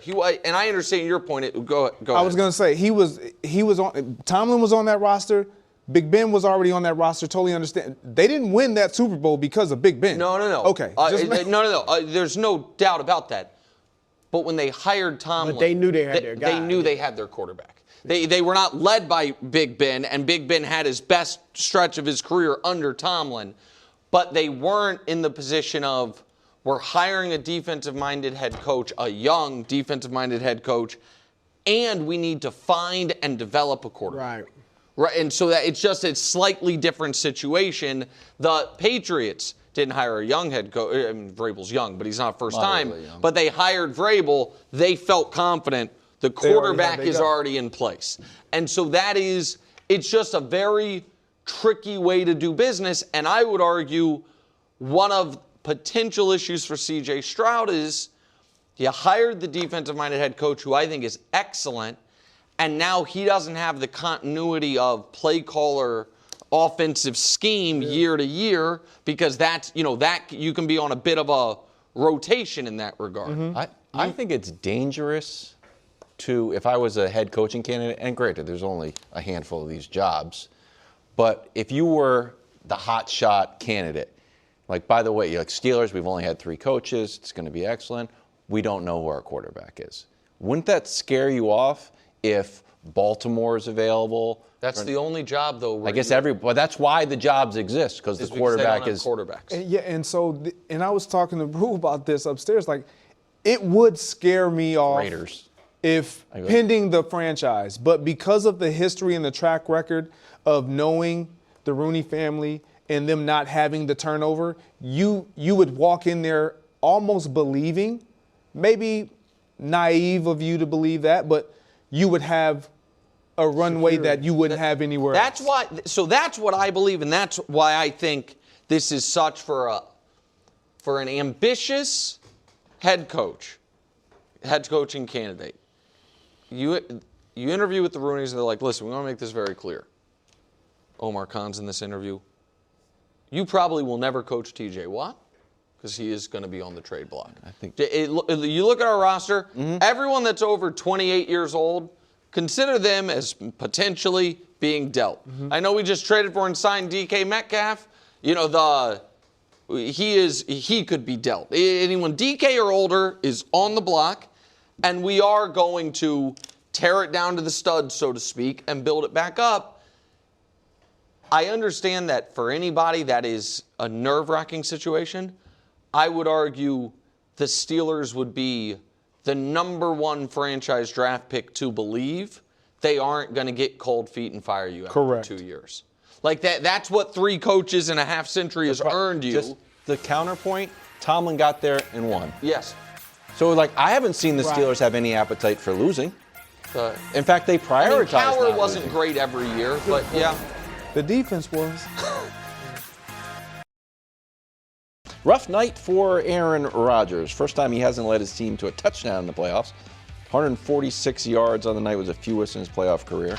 Passer rating, 51, career worst for the playoffs. Here he is after the game. I'm not going to make any emotional decisions. Disappointed, obviously, it's such a fun year. A lot of adversity, but a lot of fun. Been a great year, overall in my life in the last year, and this is, a really good part of that, coming here and being a part of this team. So it's disappointing to be sitting here with the season over. Greg, obviously Aaron Rodgers was your quarterback for the Super Bowl, long time. If this is over, how will you personally remember Aaron Rodgers? One of the best quarterbacks to ever do it. And it's hard. It's easy for us to throw out the numbers and understand where he falls, and he's not top 5 in every single category. He's top 5 in a lot of them. He's top 5 in a lot of them. And number 1 in passer rating. It is, for me, because of the personal relationship and experience that I have in watching quarterbacks throw, there's no one that has thrown the ball the way he throws the ball. It's. What do you mean? With the effortlessness, the ability to be pinpoint accurate, he changed the way I, as a receiver, played the game. If you watched me coming out of college, I went up and I was attacking the ball. Mossing DBs was a thing. That was how I played. You throw it up, I go get it. Even when Brett was under center, that is how I played. Once Aaron Rodgers stepped under center, he legitimately single-handedly eliminated that from my game because of how accurate he was. I no longer had, I don't think people, you can't grasp that if you're not a football savant or receiver. When a quarterback throws so accurately, you don't even have to go in attack. It's in the breadbasket every time. That was him at his finest. And we saw it on display in the finale of the regular season. So he will forever be remembered as one of the best to ever sling it. An innovator in terms of you bet not sub or we getting a free play. Right. And as receivers, it was we're going to get a touchdown. Always on your toes, challenging you to be better. He's going to go down as one of the best. Even though he doesn't have all the rings that we feel like he could have had, you will still regard him as, man, he kind of reminds me of Aaron Rodgers. When you watch young quarterbacks, Patrick Mahomes coming in immediately, who do we compare him to? Aaron Rodgers. And Caleb says he's the guy that he modeled himself after. A lot of what we see, out of these young quarterbacks stems from what Aaron Rodgers put on full display for 20-plus years. No, look, I agree with all. He's fantastic. Top 10 for sure quarterback of all time. And I don't know if some people think that's low, but he's in there somewhere between 6 and 10. Correct. Right? And so he got the one Super Bowl. If he didn't have the one Super Bowl, he might be remembered like Marino. Except you know, like, MVPs. oh, he was right. He's got more MVPs. And the second most MVPs ever to Peyton Manning with 7, right? 7-4. But I think another claim to fame for him is just his, like you've talked about the accuracy, not throwing interceptions. I mean, and I know sometimes he throw it out of bounds to avoid it, but that is incredible. Like his interception rate, the minuscule interception rate, lowest in NFL history. is incredible. And so, like I said, top 10 quarterback of all time. Today we count Super Bowls so heavily that you do feel like, man, I wish he had gotten to another Super Bowl after 2010. But you can't take, what he did in his career away from him, even if he doesn't have another Super Bowl. So I think he's one of the 3 most talented players ever at the position. And I think Aaron Rodgers at his best was as good as anybody at their best. And I also think at times he was kind of his own worst enemy. And that's one of the reasons pressure is a privilege, as people say, and the fact that you could be universally considered one of the 10 greatest ever and people still feel like didn't quite reach your full potential is a compliment.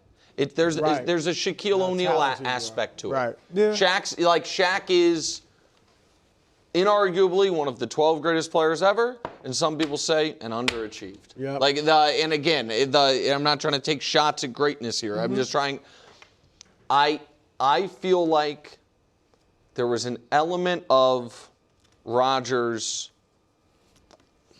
I don't know if prickliness is the right word, but the way he handled leadership and teammates and coaches manifested itself sometimes in some of his weaker performances in biggest spots. And I think that is the only but with him is what you said, like made one Super Bowl, won one Super Bowl, and given the fact that everybody agrees as far as throwing the football, if not the best ever, can't find 5 guys better. And for people his generation or older, the only all-time great quarterback that was more mobile than him, Steve Young. Like, we almost forget that, like, his legs were a bigger weapon than any of the other guys who are, like, in the all-time great discussion that came before him. And yet there was, it felt to me like, and it really was on display, it felt like the last, what ended up being 10 years of his career, the end of the time with McCarthy, and then into the little mini power struggle with LaFleur and Gutekunst, and then the rest of the way, that followed him, that put a bit of a ceiling on what otherwise would have been, like, Rodgers versus Peyton Manning, in my opinion, should have been, like, the debate for second greatest, in my opinion, quarterback ever. And I don't think he quite got to that spot. And I think that's... Brew, did you ever play with a quarterback? I was going to say, like football savant receiver. I thought he was going to look in Brew in the eye. In high school, I had I didn't get to make as many spectacular catches. Did the Texans defense send a message to the Patriots and Drake May? That's next on First Things First. That was a good story, Drake. I like that. Live from New York, it's First Things First overtime today. What's next for the Steelers with Mike Tomlin stepping down? Meanwhile, Kevin Patullo didn't get the headlines, but he also was let go today. Did the Eagles do enough to turn things around? And who's going to start calling the plays in Philadelphia? And finally, did the Patriots fly up Top 10 Tuesday? Well, Top 8 Tuesday. Top 8 Tuesday after taking down a top 5 quarterback of all time, Justin Herbert, alongside Chris Broussard, Nick Wright, Danny Parkinson, Kevin Wilds. Danny Wilds, are you ready for a solid hour of Mike Tomlin talk that you've been waiting for? I'm ready. It was breaking news for you guys when you came on, and I'm like, I'm ready to go right now. Also, I have to I wait 3 hours. Tease out, Willie Colon will be here with some great stuff in about 20 minutes. Yeah, he's very emotional. Oh, is he really? Well, Willie, they're very close. He meant a lot to him. So Willie's got some good stuff. Willie won his Super Bowl with Tomlin. Right. Greg won his Super Bowl against Tomlin. Yeah, Greg won his Super Bowl with Rodgers. Yeah, pretty good. You probably should have kicked us off and just had them. Yeah, I was going to say. I'll ask them some questions. The more I think about it. I have multiple flag football championships, and Drew was a great wide receiver in high school. I just won my fantasy football title, and I'm great at it. Anything. But right now, we're starting with the breaking news of the day. Mike Tomlin is stepping down, 19 years, never had a losing season, 13 trips to the playoffs, won Super Bowl 43, the 6th in the Steelers franchise. Also, most recently, 7 straight playoff games with a loss, his last win coming in January of 2017. Danny, you've been sitting with this for a little while. What is your reaction to Tomlin's departure? So, I think ultimately the Steelers and Mike Tomlin could be better off apart, could just be time for a change. And I think the thing that I've struggled with Tomlin for years now is I see a little bit of a disconnect between how I see him and how the football media and fans at large seems to, which is like, let's get the obvious things out of the way. It's wildly impressive to have 19 years without a losing season. That is obviously impressive.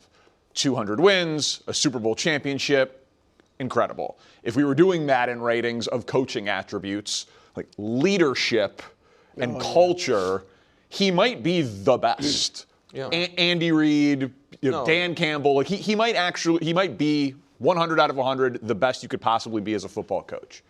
Where I've struggled with it is, how valuable is high floor, low ceiling? Like, how valuable is it if your skills as a coach do also not align with developing quarterbacks or coaches? He has no coaches on his coaching tree.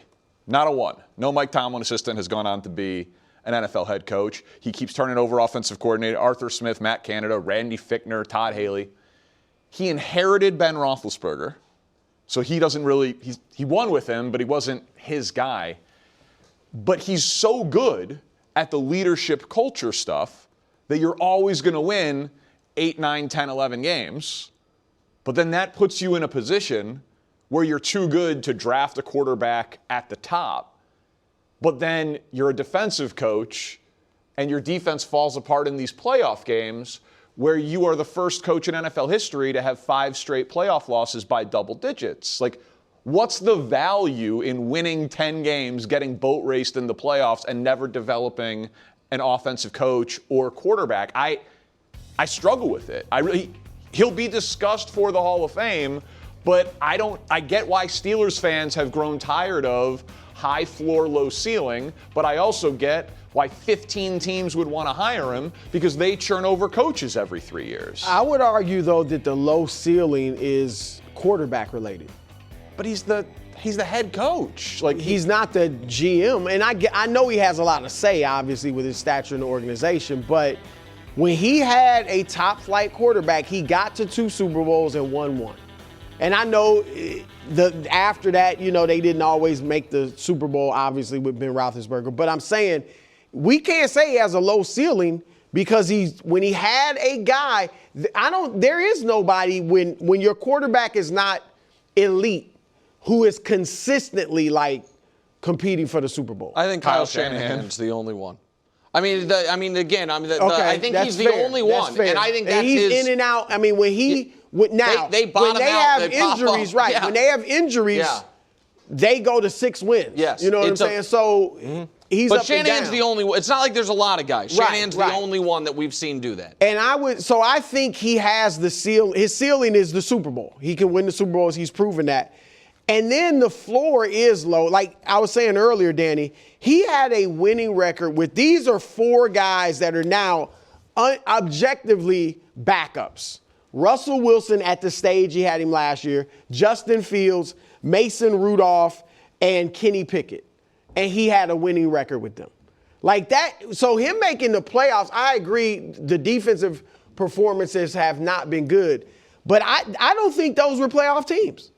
I think his great coaching got teams that weren't playoff caliber to be in the playoffs, and with quarterbacks who weren't very good at all, and then they got boat raced once they got there. But again, what's the value? The value is get me a quarterback and we can win a Super Bowl and get to a Super Bowl. Right, but the question, I think, so I agree with you in this regard. That if Mike Tomlin's next job is a team whose quarterback is in place, I think they are an instant contender. Mm-hmm. Danny's opinion on this, unlike Justin Herbert, you have the correct opinion on this because you agree with me. Oh my God! My opinion got blessed by the great Nick Wright. Thank you. But no, I mean I agree with what you said almost 100%. I think that his excellence at raising the floor has become an impediment to the ceiling because you have so many fewer opportunities to get the quarterback. And as I discussed earlier, I think they had a couple missed opportunities. I think in 2019, when you still have Big Ben, but he gets hurt and it's early in the year, is going to be out this season, and it's clearly nearing the end, they could have been like, all right, let's just see what it looks like without, as is. Instead, they traded their first-round pick for Minkah Fitzpatrick to try to scotch tape it together in a draft that, if you're not going to have the top picks of the draft where Burrow, Herbert, and Tua went, Jordan Love went in the 20s after where they're picking it up being, and Jalen Hurts, second-round pick by teams that had top-paid franchise quarterbacks. Now, Carson Wentz was on his way out, but they didn't know that at the time, and obviously Rodgers was there. And then even this year, they valued adding a piece that could help them immediately in Derek Harmon more than either Jackson Dart or Tyler Shuck. And again, I'm not saying either one of those guys is going to be the quarterback that ends this, but it would give you a chance at that when your quarterback's 41, going to be 42-yard Aaron Rodgers, and you know you don't have a chance at it. So I also think this is a potentially good day for the Steelers because it opens up the aperture so much. But that aperture opens up wilds in both directions. Yeah, there's a ton of downside, obviously. And you can. I think the point you made it off the air, but I think you should make it on the air. Your Dolphins point. Sorry, Dolphins fans. Oh yeah, I mean, partially it's because of what I went through with the Patriots. That for a while I'm like, we're gonna be good. We're the Patriots, and then the quarterback leaves. Like, guess what? We made the playoffs. We still have Bill Belichick. And then Bill Belichick leaves, and we have the jerseys and the stadium, and we are not good. And then you're looking out in the wilderness, is like, hold on a second. We might not be good for decades. That's one of the reasons. Welcome to how the rest of us live. Exactly. So I know the idea of like, hey, look, we get a quarterback, like we get a new coach, a franchise quarterback. It's hard to hit on one. Right. The idea that you're going to hit on two, and by the way, Joe Burrow and Lamar Jackson are still in your division. I think it's it's scary. How about if, and again, the Steelers would have to agree to this because they have his rights for the next 2 years. What if Tomlin goes to Baltimore and has Lamar Jackson? Ooh. And now as the Steelers, you have to beat him year after year. I mean, that's a potential downside. Now, again, it's hard to see Pittsburgh agreeing to that. Who knows what? I'd say impossible to see them agreeing. Yeah, I mean, but who knows what the conversation was when he left, or was it a mutual firing or agreement? Yeah, you don't know, but I agree. It would be odd to see Pittsburgh. I think the Steelers have, it's not a lot of. It's 3 coaches in 50 years, right? Mm-hmm. So we don't know really what their trend is, except all 3 coaches were defensive-minded head coaches and young. Running. But again, like, is that who they are, or it's just who they ended up being when you only make 3 decisions in a half century? Right. I don't know.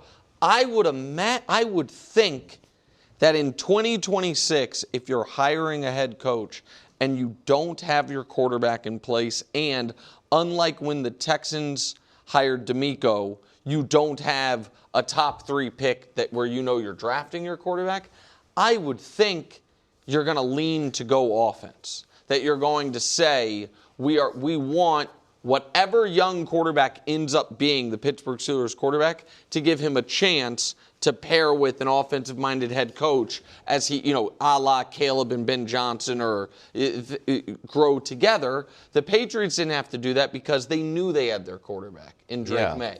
I also think next year's Steelers team could be awful. Well, that's I don't think they could be good for them. I think first place schedule, old expensive roster, maybe a first-time head coach, like awful by design. You say old expensive roster. Like I don't know if it'll be an old expensive roster. But or you tear down an old expensive roster to make it a bad roster to transition. Right. Right now it is an old expensive roster. Yeah, I think that if you're the Steelers almost, if I were Omar Khan, I would try to get the Steelers fans to have the mindset that the Pacers fans have this year.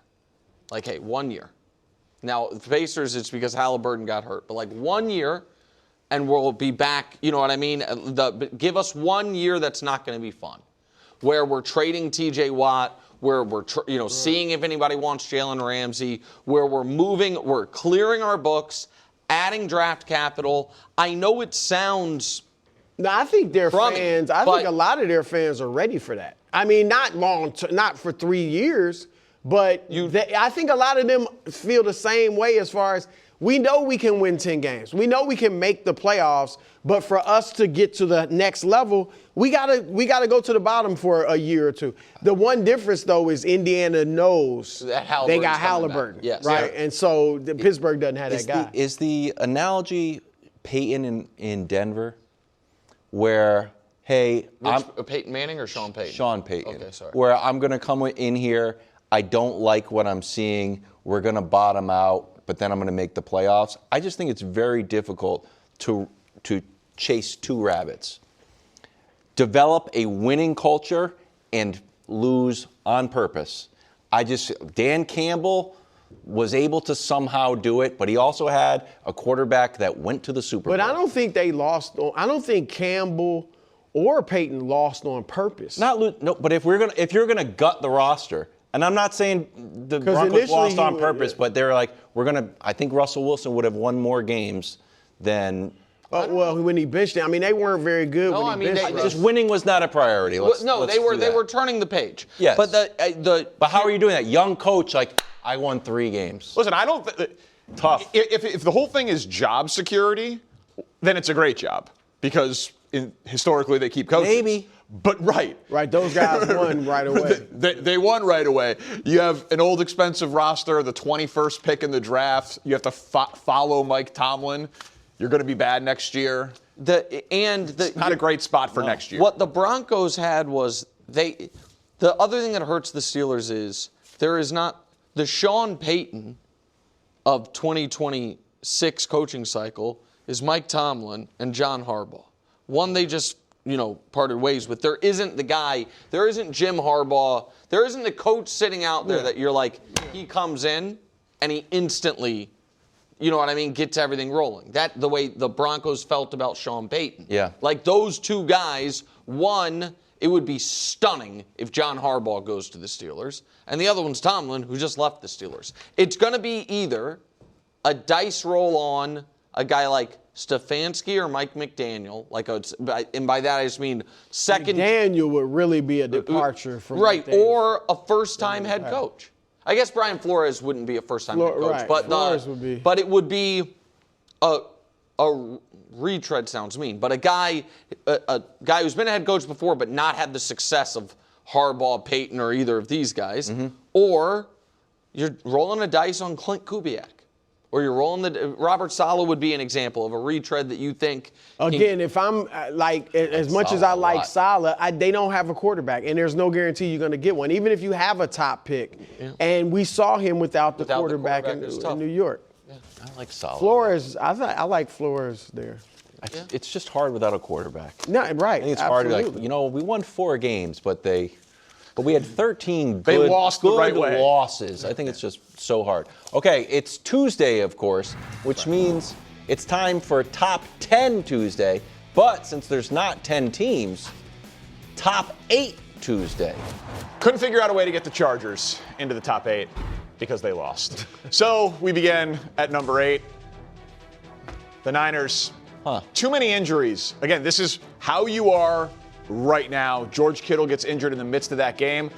I just think this is an impossible spot for them going against Seattle, who they just played a competitive game with, a tough physical one. But Seattle is rested and one of the healthiest teams in the playoffs, and San Francisco is the least healthy team. If we do it based on measuring week 1 starters, Niners most among the playoff teams, Seahawks the second fewest. Basically, Seattle is healthy and rested. The Niners are injured and not rested. I think it's a bad spot for the Niners. Coming in at number 7, the Houston Texans. Their defense is incredible, but what we saw from C.J. Stroud last night, I just cannot trust him going forward. He kept fumbling the ball. It's not something you want to do. But Houston's formula is a very simple one. Score 20 points. If C.J. Stroud can get them into the 20s, they are undefeated this season. Most wins without a loss since the 2015 Panthers. Can C.J. Stroud be trusted to get them above 20 points going forward? Coming in at number 6. AW's getting nervous about that game. How could you not? Yeah, How could you not with that Texans defense? The Denver Broncos. A shaky 1 seed from where I sit. I know Nick agrees. 6-2 this year when they score fewer than 20 points. That doesn't seem sustainable for a playoff run, but I've been wrong about the Broncos pretty much all year. Not as wrong as Nick. Coming in at number 5, the Chicago Bears. A lot of strengths. Their offense plays its best against playoff teams. Caleb Williams is clutch. It is expected to be about 0 degrees at Soldier Field on Sunday night with a warm weather West Coast Rams team coming to town. The Rams defense has been very vulnerable. But honestly, I've been known as a little bit of a mush in my day, a little bit of a curse. I'm worried that the Bears, I'm not going to be there. Wow. Are they going to be able to win without me there? That's the question. The grader, the robe, I don't know. I'm worried, Chicago. I'm going to be watching from home. Why don't you go then? Yeah, you should go. Why don't you It's go? Owen's birthday. It's your son's birthday. Good reason not to. I got family obligations. What a birthday present. Yeah. To bring the 6-year-olds to 0 degree temperature. Yeah. Little robe. Little cheese grater hat. Dress him up. Honey, we're going to Chicago. Get us a robe. Number 4, the Los Angeles Rams. I am very worried about the Rams defense if I would be a Rams fan, allowing 28 points per game since week 11. Easily could have lost to Carolina in that playoff game. But the saving grace for them is Matt Stafford might throw for 600 yards against the Bears. Could be 700. Like he is just dialed in. Puka and Devontae will have their way completely with the Bears defense at this point. If the Bears are going to win that game, it is going to need to be either because of the weather or a shootout. Number 3, the New England Patriots. I'll take it. Hey, if you can win by double digits when Drake May has less than an ideal game, it's impressive. The Chargers defense, I thought, was very good in that game. Obviously, as we discussed yesterday, Justin Herbert not good enough. Greg Roman really not good enough. Got fired today. The story of that game, though, is going to be Texans defense and their pressure against Drake May. What you guys got going for you? Drake May this year. Those numbers under pressure are crazy. Just best across the board for a second-year quarterback without the best offensive line or the best weapons. Yep. It's very, very impressive. Like, to me, that is the most indicative thing that this is totally real and sustainable for Drake May. Like, if he can handle the adversity like that, second year, and he's going to be amazing. That'll be the story of that game. Also, if both quarterbacks keep up what they're doing, we'll set the record for fumbles in a game. That's an underrated storyline. Maybe we can look at that for Stats Are Cool tomorrow. Coming in at number 2, my Super Bowl pick from before the year, the Buffalo Bills. I like the symmetry of the AFC matchups. Drake May and Josh Allen, 2 best quarterbacks left. Denver Broncos, Houston Texans, 2 best pass rushes left. How does Josh Allen handle pressure? Well, last week against Jacksonville, like when he's playing Superman, he was spectacular. Both his rushing touchdowns were pressure and evading the pocket, passer rating of 114, 75% completion percentage. His numbers under pressure this year have kind of been inconsistent, I would say, but when he's at his best, which I think he is right now, he will be the type of guy who can handle the Broncos pass rush. And then at number 1, they've been there for about 6 weeks on Top 10 Tuesday, the Seattle Seahawks. They are the number 2 scoring offense, right behind the Rams, and the number 2 scoring defense, right behind the Texans. So imagine the Rams offense with the Texans defense. That is the Seattle Seahawks. Brew, perfect list. Okay. I'm moving the Texans up 2 spots ahead of the Broncos and ahead of the Bears. With the Broncos, Look, CJ looked bad last night. I get it. I don't expect him to drop the snaps, or the He just hasn't the been ball. good for a while. Yeah, I mean, but he still can be as good as Bo Nix, if not better. I think their quarterback, in my mind, is better than Bo Nix. I think their defense is better, although Denver's is great as well. And that team, they beat Buffalo. Like, if CJ is just solid, they could reach the Super Bowl and win the Super Bowl if he becomes good again. Like, they beat Buffalo and Jacksonville with Davis Mills at quarterback. So I think their defense is spectacular. I think it's the best in the league. And then CJ, I don't expect them to be as bad as he was last night going forward. So I'm going to move them 2 spots ahead of Denver and Chicago. Yeah, I think the Rams are too low and the Bears are too high. If the analysis is on the Niners is they're too banged up, the Bears lost maybe their best back 7 defensive player, certainly their best linebacker, and their left tackle in that game.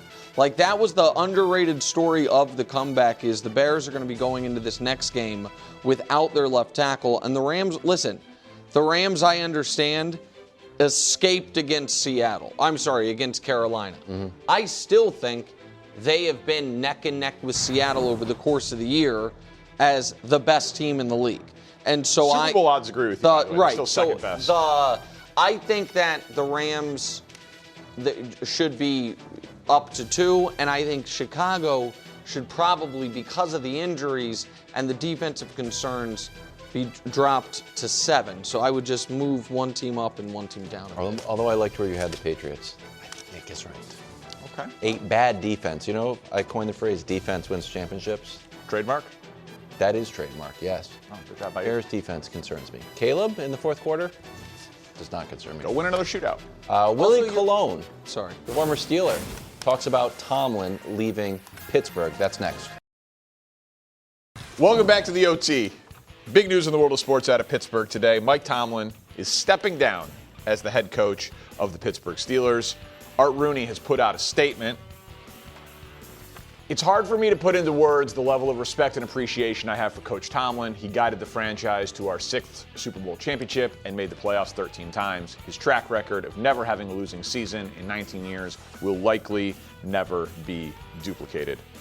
Of course, Greg Jennings and former Steeler Willie Colon are with us. Willie, you played for Mike Tomlin. Yep. You won a Super Bowl with Mike Tomlin. You were in Pittsburgh there with him for 6 years. I know he means a lot to you. Yeah. What's your reaction to this news? I think Art Rooney put it best into it. It's hard to explain, especially for a guy who played for him. And, he does mean a lot to me, not only professionally, but on a lot of different accords. He impacted my life like I can't even talk about. I will always feel in debt to Mike Tomlin and the Pittsburgh Steelers. What he was able to do during his tenure as the head coach of the Pittsburgh Steelers, he was able to see a man for a man. He was able to recognize his journey, see his trauma, and get him to believe in the philosophy in which the Pittsburgh Steelers represent. And I think, it's interesting, man, because when you talk about, we're all fathers here, and what's the sign of a happy house when the kids are yelling and running around and they want to come home? When you go into the locker room of the Pittsburgh locker room, you're seeing alumni. You're seeing guys who played from past and present who are happy to be a Pittsburgh Steeler, who are happy that they had the opportunity to be coached by Mike Tomlin. And, my experience, you got to understand, I was drafted in 06. The Steelers had just won in 05. They had beat the Seattle Seahawks, right? Bill Cowher leaves. Here comes a young, fresh face of Mike Tomlin with a little afro and a nappy beard. And he's forced to sell himself to a locker room who was also in their 30s, which is hard, right? Because a lot of those guys, they could have been his teammates. Hines Ward was 33 at the time. Mike Tomlin gets the job at 36. Charlie Batch is a veteran quarterback at that time. So a lot of these guys who were his peers had to now look to a young, fresh face head coach in Mike Tomlin and believe he was capable of doing the job. And I was a young guy coming out of the Bronx, coming out of Hofstra, who was just happy to have a cup of water from the Pittsburgh Steelers, and I was birthed into a historic organization who showed me how to play football at the highest level. And it was him believing in me, during my IR journeys. I went through back-to-back IRs, was hurt multiple times, and he never let the rope go. He never left me behind. And he continued to preach life into me and show me how to be a great man, not only on the field, but off the field. And so I'm grateful to call him coach. One of the best things that happened to me in my life, and especially this year, one of the high points, I got a picture of you here, right here. I want to show you of Mike Tomlin and my son. That picture right there means the world to me, man. From that man to bend the knee and take a picture right along my legacy right there. I built my identity around being a football player, around being a Pittsburgh Steeler. And when I walked my son up to Mike Tomlin, he hugged him and kissed the man. And I'm only getting emotional because that's the type of man Mike Tomlin is. He built a home for a lot of men. And I just can't talk enough about him and what he means to me. Just to push you a little bit more, I guess, like, we know you've said what he's done for you as a football player and the culture. Talk about, like, you kind of grew up with him professionally, like Willie Colon, the man, before Mike Tomlin and after Mike Tomlin. I grew up with him because, I watched him, as I mentioned, walk into the locker room and really kind of pretty much grab the baton from Bill Cowher. Yeah. But what I also saw was a man who really took a lot of arrows, man. And because the critics are always going to talk about what he wasn't able to do during his tenure. But I want to highlight what he was able to do, and that's win. And he won with Ben Roethlisberger and a couple of no-name quarterbacks that happened to be quarterbacking for the Pittsburgh Steelers. I also watched him will this team to victory time after time. And I think for a lot of people who've been in that building with Mike Tomlin, they know he goes to sleep with the job. He'll tell you not to go to sleep with the job, but he will go to sleep with the job. He's always looking to get better. He's always looking to get the best out of his guys. And sometimes it worked, sometimes it did. It didn't, excuse me. So overall, man, I think his leadership, the impact he had on the culture of football, it just speaks volumes.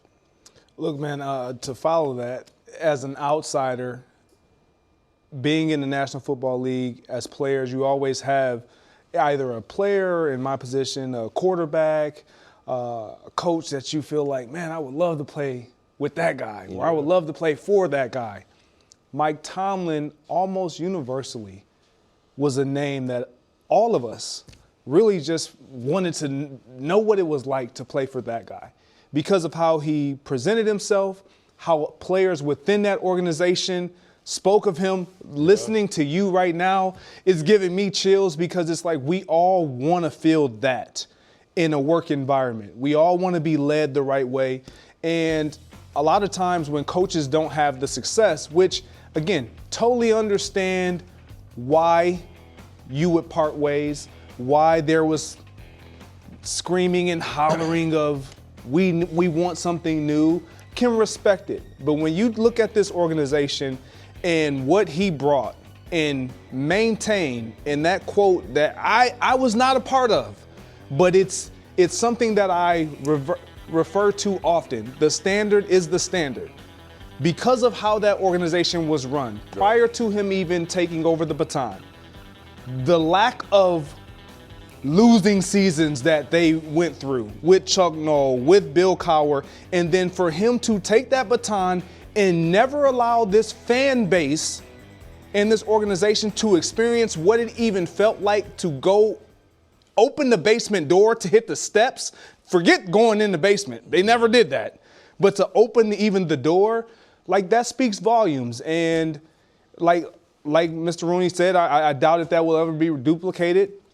Fresh starts probably are what's best for both parties. He obviously has a bright future in front of him, regardless of what he wants to do.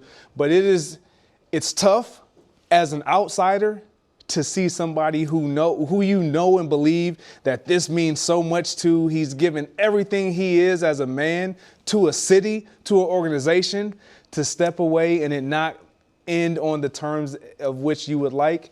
It's tough, but that's the nature of the business. So I worked in radio my whole career, and then you get to TV and you're like, I hope I don't have to go back. This is pretty sweet. And so everyone's talking about how Mike Tomlin's going to go to TV, but maybe just for a year, maybe two, and then he'll go back to coaching. Mike Tomlin will be excellent at television. Yeah. Bill Cowher was supposed to go to TV for a year or two. Yeah. And he still is on television because you realize you can make a lot of money, work one day a week, travel less, see your family, golf more, do whatever you want. It's like less stress, live longer, all those sort of things. Jimmy Johnson had a lot of offers, kept staying in television. Sean McVay almost left the Rams 2 years back.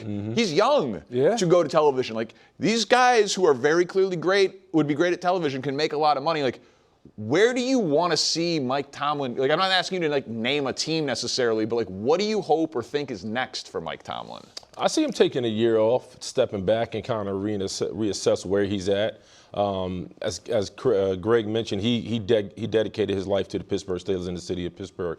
I see him taking a break and really kind of just saying, hey, is this a situation where I want to be on TV? Some guys, because you're great or you have a way of speaking or delivering things, necessarily you want to just deal with the minutia of TV. Because one thing that was great about Mike Tomlin, he doesn't dwell in the gray.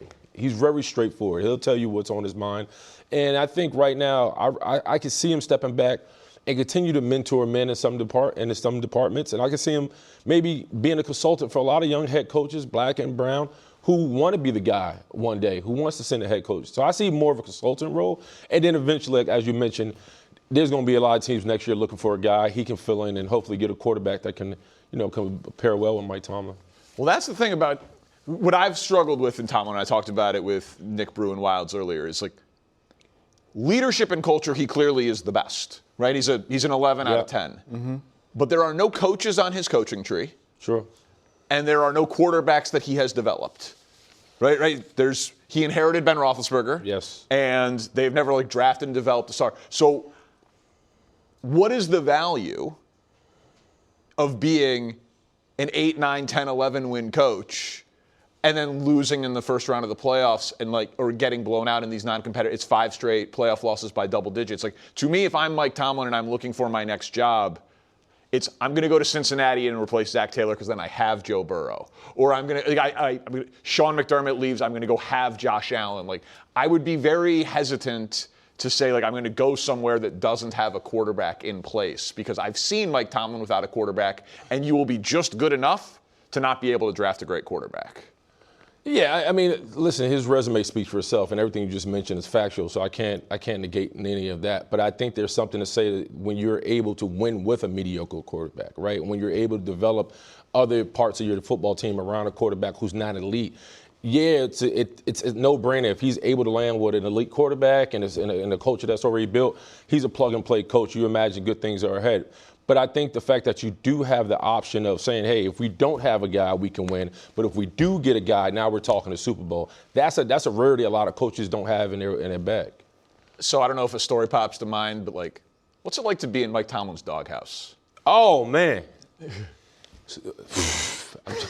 I'm trying to television friendly. No, just go with it. It's interesting because I think he's very forward. One time I know for a fact I was late to a meeting. I was downstairs icing my knees, being laid out of the training room, and we had just lost the great Alan Faneca, and I was kind of the next parent to being the leader of the room, and I was late. I was just kind of hot dogging it, big old Willie, walking up the steps, having a snack, having ice bags on my knees. And he popped out of his office and he said, hey, leaders don't lead from the back. And I was just like, yeah. He goes, so are you the leader of this room or not? And I'm like, yeah. Of course, cockily, he was like, yeah, leaders don't lead from the back. I'll let you figure that out. And it was like one of those slapping the line, like, dog, you can't be him and not be consistent and not do your job and be that guy. And there's times when I used to get in fights on the field, and I remember one of my last fights, man, he simply came up to me. He's like, you got to figure out if you're hurting or helping us.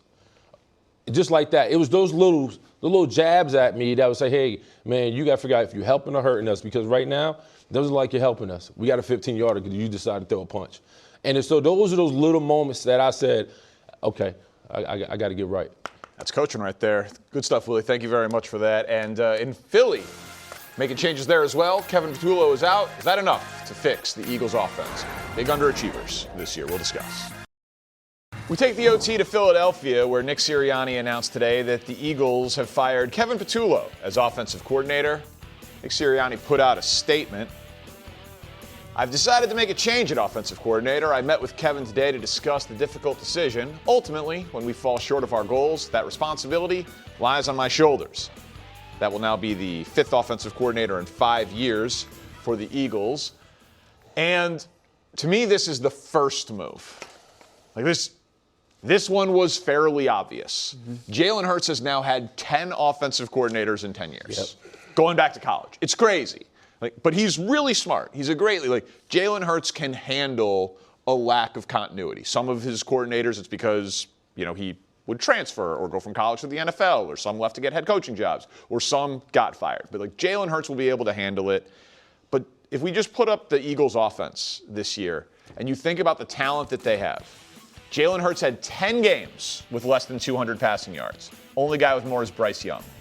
They scored 20 points or fewer 9 times. Same number as the Jets or the Titans. Think about the talent on Philly compared to the Jets or the Titans. They were shut out in a half 4 times. Only the Titans had more. I think there needs to be, because Jalen Hurts is coming back. Right, that's locked. Sirianni is coming back. I don't know, and you guys tell me if I'm wrong, that you can just run back the personnel and put all of this on Patullo. It feels to me like some sort of locker room shakeup to get everyone's attention, to just a shock to the system. I personally would think A.J. Brown's the obvious answer there, given all of the distractions and the nonsense, and that his best is probably behind him. To me, I think you need to shake up the roster in addition to the coaching staff when you underachieved that much. Well, yeah, obviously this was the obvious. This is the obvious. When you look at their offense, last year Super Bowl run versus their offense this year, I have the numbers to support it, but it was a drastic drop. Yep. And when we get beyond that or get inside of why that was the case, a lot of it had to do with relationship and continuity on the field. A play is going to be a play as a play is called. You now as players have to buy into that play that's called and execute it. And that's what we just didn't see out of this offense. So when you talk about A.J. Brown, high value guy, we know the production was there when used. What we last saw, it wasn't great for them and or him. However, if you're Howie Roseman, you owe it, and you have done this in past, where we have to entertain everything. Now, before the deadline this year, the trade deadline, he mentioned, you don't get rid of a player like that in the middle of the season. And I agreed with him. I truly did. However, now the season is over. It didn't turn out the way you want to. He's been someone that has been vocal about what hasn't happened offensively, and a part of what we would deem the problem, however you want to take that. Knowing his level of production, he would be intriguing for opposing offenses. Yeah, listen, and before you answer real quick, for him. Yeah, exactly. A.J. Brown to me is a better receiver than Jalen Hurts is a quarterback. No question. You're going to stick with the quarterback. And it's just easier to move A.J. Brown. So I don't know if you think that moving Patullo is enough, but so it's not a total indictment on A.J. Brown. It's just sometimes you can only move the pieces on the chessboard that are able to be moved. Yeah, I'm kind of with your thought, and maybe hopefully I'm not hearing this wrong. It feels like Patullo's a scapegoat.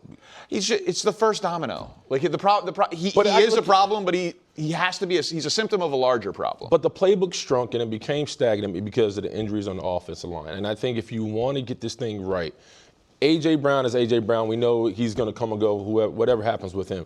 But when you talk about Lane Johnson, Jurgens, and Dickerson, those guys weren't able to be who they needed to be because of injuries.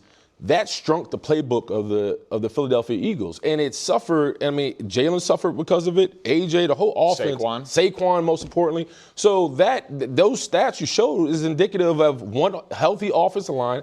I think they seriously, maybe not the way Becton played this year, but I thought they undervalued Becton on that offensive line because most of Saquon's big home run balls, if you will, those long runs came off the right side. So you had Becton and Lane Johnson who's really anchoring that line.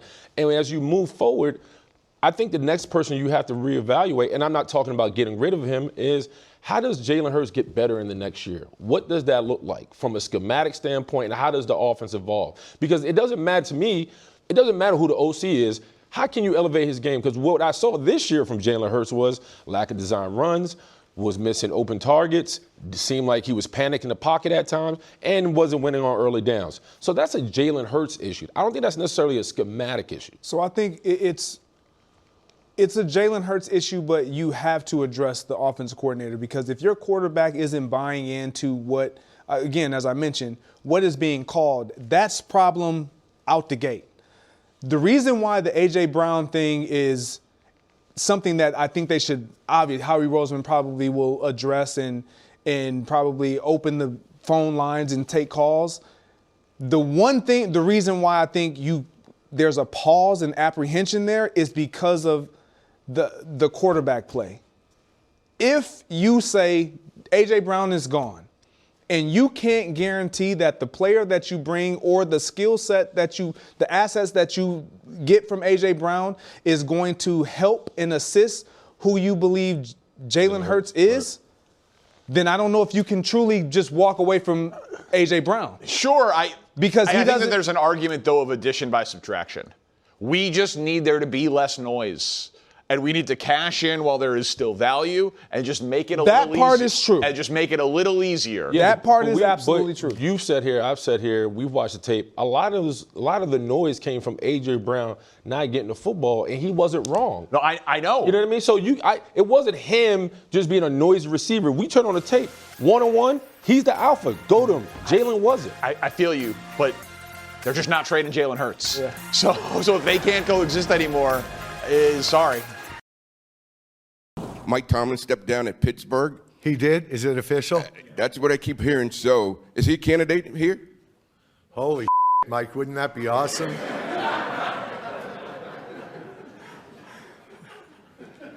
Only if John takes the Pittsburgh job. Fantasy football for AFC North coaches. That will not happen. Yeah. I don't think Mike Tomlin would wear the purple, right? No, I think he'll probably combust. He'll probably be caught on fire. That won't happen. Stephen Bissotti later in that comment saying, it's like, yeah, I think when he beat us for the division and did the thing with the camera, exactly, he was like, that probably took him out of the running for that job. Another interesting piece of that was that he said that Lamar will be involved in the head coaching interviews, like for the finalists and all of that there. But 15 teams call Mike Tomlin today, you think? Oh, yeah. There's 15 Jets in Pittsburgh right now landing. Right. Well, because it's obviously every team with an opening, but even some places with openings are like, we're not good enough to get Mike Tomlin. You don't believe it. You just feel like you can sell it. He's not coaching the Cardinals. Yeah, we can offer you some ownership stake. We can possibly offer you. Well, that's what I'm saying. I think everyone makes the call, but he's sitting out a year. He's going to play it. He's going to wait for his quarterback. As he should. He's going to enjoy it. At least sit on the couch. Couch? Yeah. Telling you, TV is cushy, Mike.